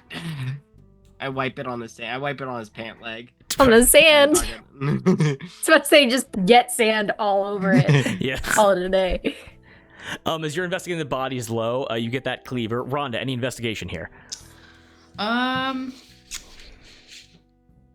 investigation. I'll stand over the auxiliary knights and do a little prayer for the dead over them. Okay. And did you say the payload was still here or no? You're able to see this like weird kind of like tube with a propeller at the end, but there's been no like a direct investigation of that tube yet. Yeah, and almost like as like I'm still keeping the flamethrower on Mac, but like as I'm doing this prayer, muttering under my breath while they're all tied up with their investigation, I want to take a look at the metallic tube and perhaps swipe it. So go ahead and give me a science check very quickly. Oh, with pleasure. Boing, boing, boing, boing. I'm gonna flip my cap. Oh my god.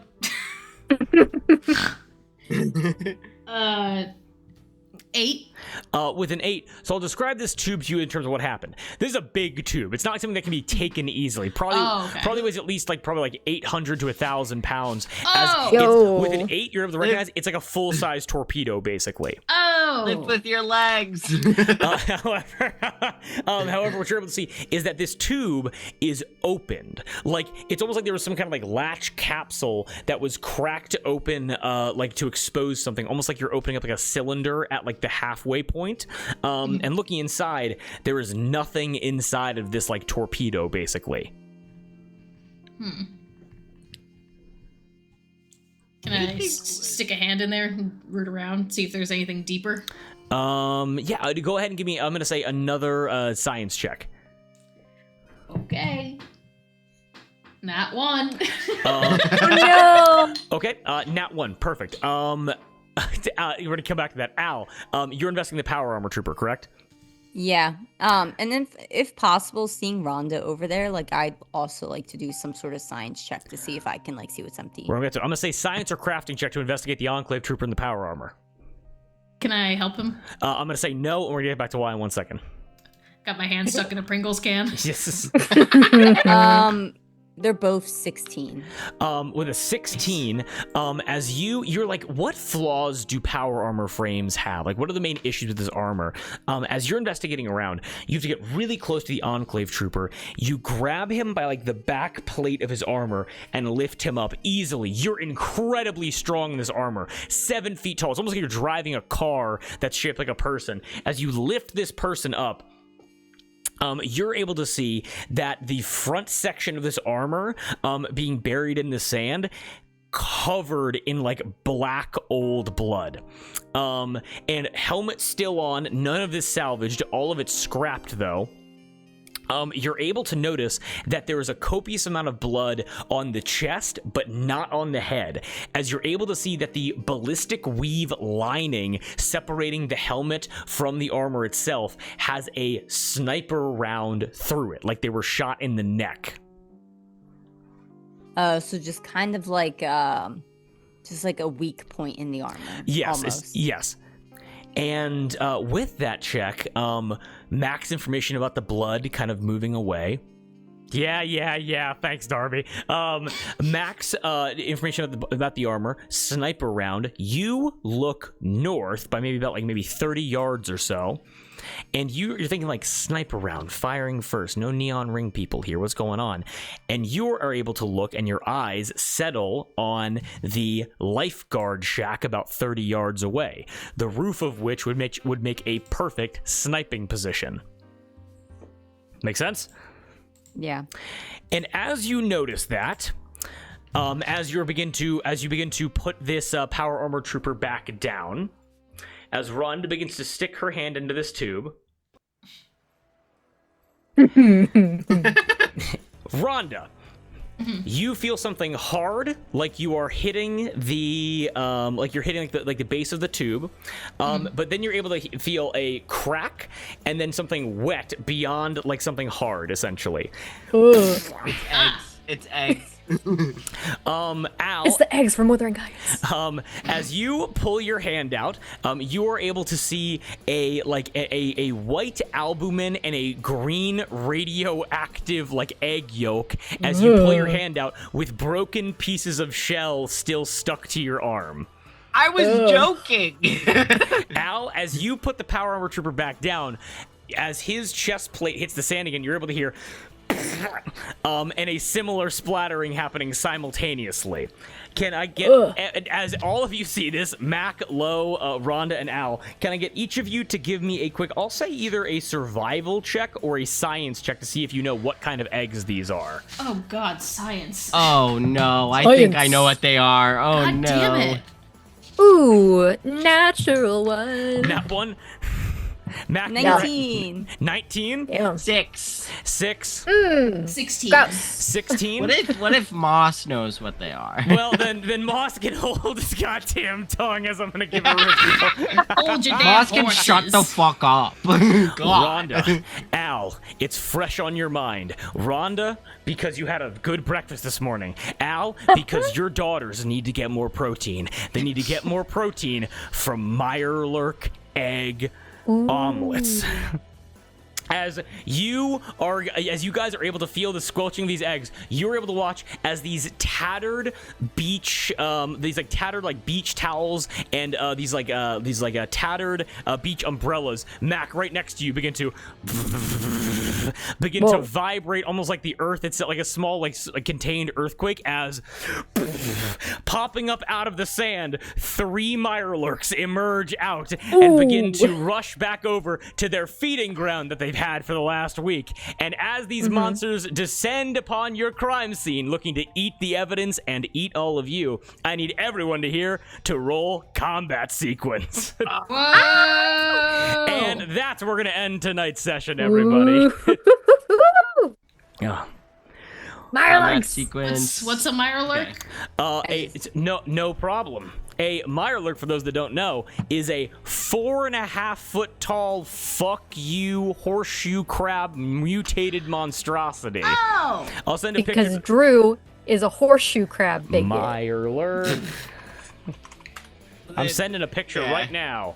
They look God damn it. horrible. There's no Mirelurk Queen, right? Absolutely not. That would be. Thank you. It's nice That'd be knowing cool. you guys. Is it Total like party kill. is it safe to assume these came out of the tube, or it's just like they were there? Mirelurks are known as aquatic hunters. They usually hunt by the shore, and Okay. they are attracted to the sense of rotting corpses to come and feed, and will oftentimes lay their eggs near or around a food source for when they hatch, so they can Aw. immediately feed. We're flawed. We're flawed. And you said there were 3 of them? There were 3 of them, yes. They're so cute. They're 4.5 No. feet tall. They're so cute. But, ladies and gentlemen, we all having a good time. Oh Yeah. Session 0, baby, let's go sunning. Yippee! Let's go. God You don't damn have to it. answer this now if you don't want to, but I did have one question. The Enclave, not the Enclave. Yes, the Enclave scientist, was he also killed by sniper fire? Unclear as of right now. Okay, cool. What was I gonna ask? What did everyone don't get remember. for combat sequence? Yeah, good to know. 20. 20. Natural or dirty? Dirty. Dirty. Dirty. 29. 9. Oh, I know what I was gonna do. As soon as any danger came around, Lo would have dove behind Al Yeah. in that power armor. Just full, Yeah. just taking full cover. I forgot he was a little stick. Yep. I got I'm a just a 12. little guy. I'm Lanky person. So not built for this. And what did Ron I'm announce a for combat? queer idiot. I'm gonna die if I don't take cover. I got 12. 12 and Rhonda. I got a nat 20 for a total of 23. Heck Yo. Gotta kill the non-believers. Okay. I love So the it's idea that Rhonda, Rhonda's just this trigger happy Mac. priest, just being like, ah! No. Yes. Rhonda, Mac, Al, Lo. Yes. Okay. I write it And down. we'll go back to lo-fi beats. Write that down, write that You guys, down. I'm taking good notes this campaign. Amazing. I'm gonna be a detective. Hell yeah. Oh, shit. But yes, Like, look out. and again, this payload seemingly come out of like an empty like torpedo for some reason. What exactly is going on there? An introductory mystery. This was kind of like, okay, so the way that we're doing this is like, this is like a session 0-esque to get everybody in place, kind of like feel the characters. We will workshop it. What feels good? Like, do you want to change the voice, change the personality? We're gonna figure it out. Session number like 2 or 1 basically is going to be a combat introduction. Very simple, designed to be beaten so that everyone here knows the mechanics of combat before going out into the wider world full of danger. Make sense? Yeah. Yes. And also, Almost like a tutorial. exactly. And also a crime scene for you guys to investigate. Woo! But yes, welcome to Fallout. I hope it feels very apocalyptic, very kind of like gritty, silly, a little bit dark. Absolutely. Also, can I Love just it. say shout out to you, Drew, who fully went on an improv for most of my whole scene. Yeah, that is the That was crux of fully your character. improv. Yeah. I do. I want to see a guy, and I saw your eyes go wide, and then you locked in. Absolutely. I've been on the bench for 3 weeks. I gotta flex. Let me in, coach. Let me in. Yeah. Come on, man. Ready to play.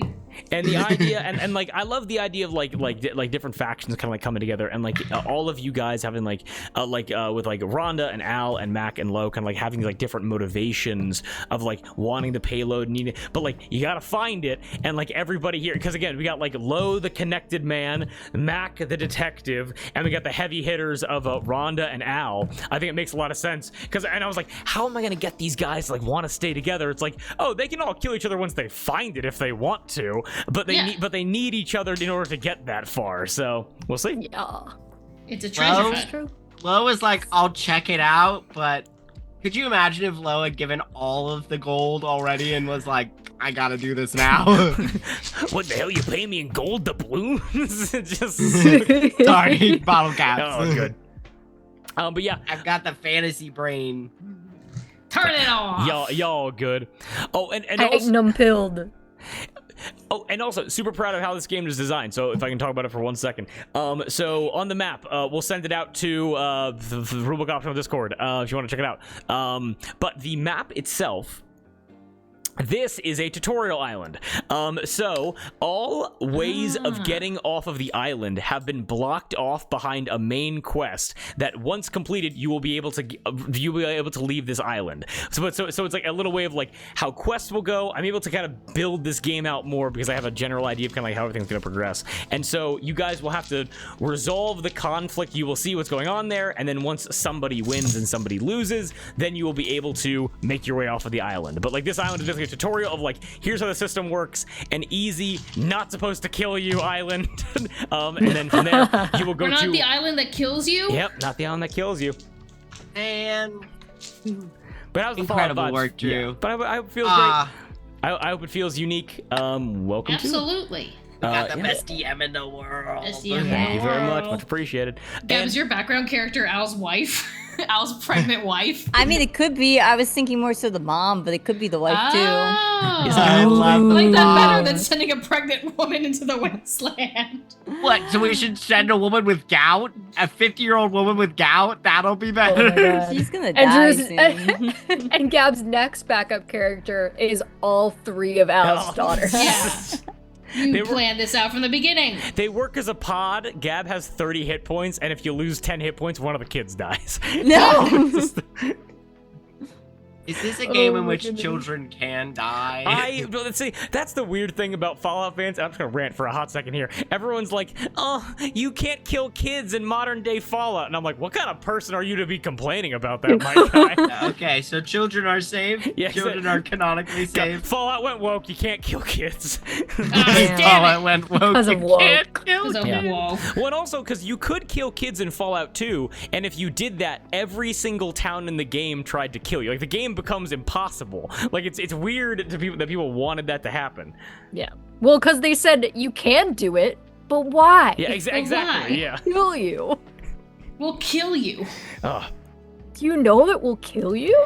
And so you will be, and also I loved the idea of Logue coming in because it's kind of like, guys, don't kill each other.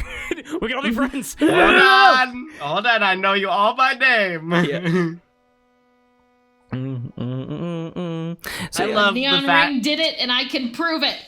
Bo has basically an wasn't me, though. encyclopedic knowledge of every person he's ever encountered. Yeah, you're Oh, basically the man. equivalent of like, John, Winston. Winston. I need to I'm know ve- what your previous faction was. Yeah. Yeah, I That's circled sus. that big in my notes. that is so sus. Yeah. A fake auxiliary man. You're a Underlined Florida it boy. 3 times. Not gonna learn anything about me. He's You were with in the the weird cult. Enclave. Boo! Ooh. I'm very loosely affiliated with Florida boys at this point. Yeah. I don't know. You got along pretty well with 2x4 more. Hey, it's just my. It's just I'm my overstimulated. Incredible charm. I'm overstimulated. Just love that. That was so Raider good. who gets overstimulated at the club. Oh, and by the way, after these 2 sessions are done, you guys, people are gonna be dropping like fucking flies. People die in this game all the goddamn time.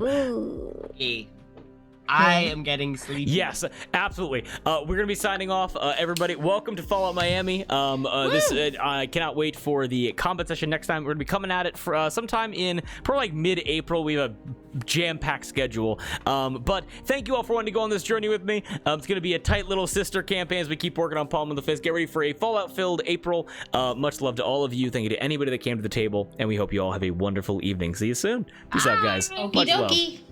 Mwah.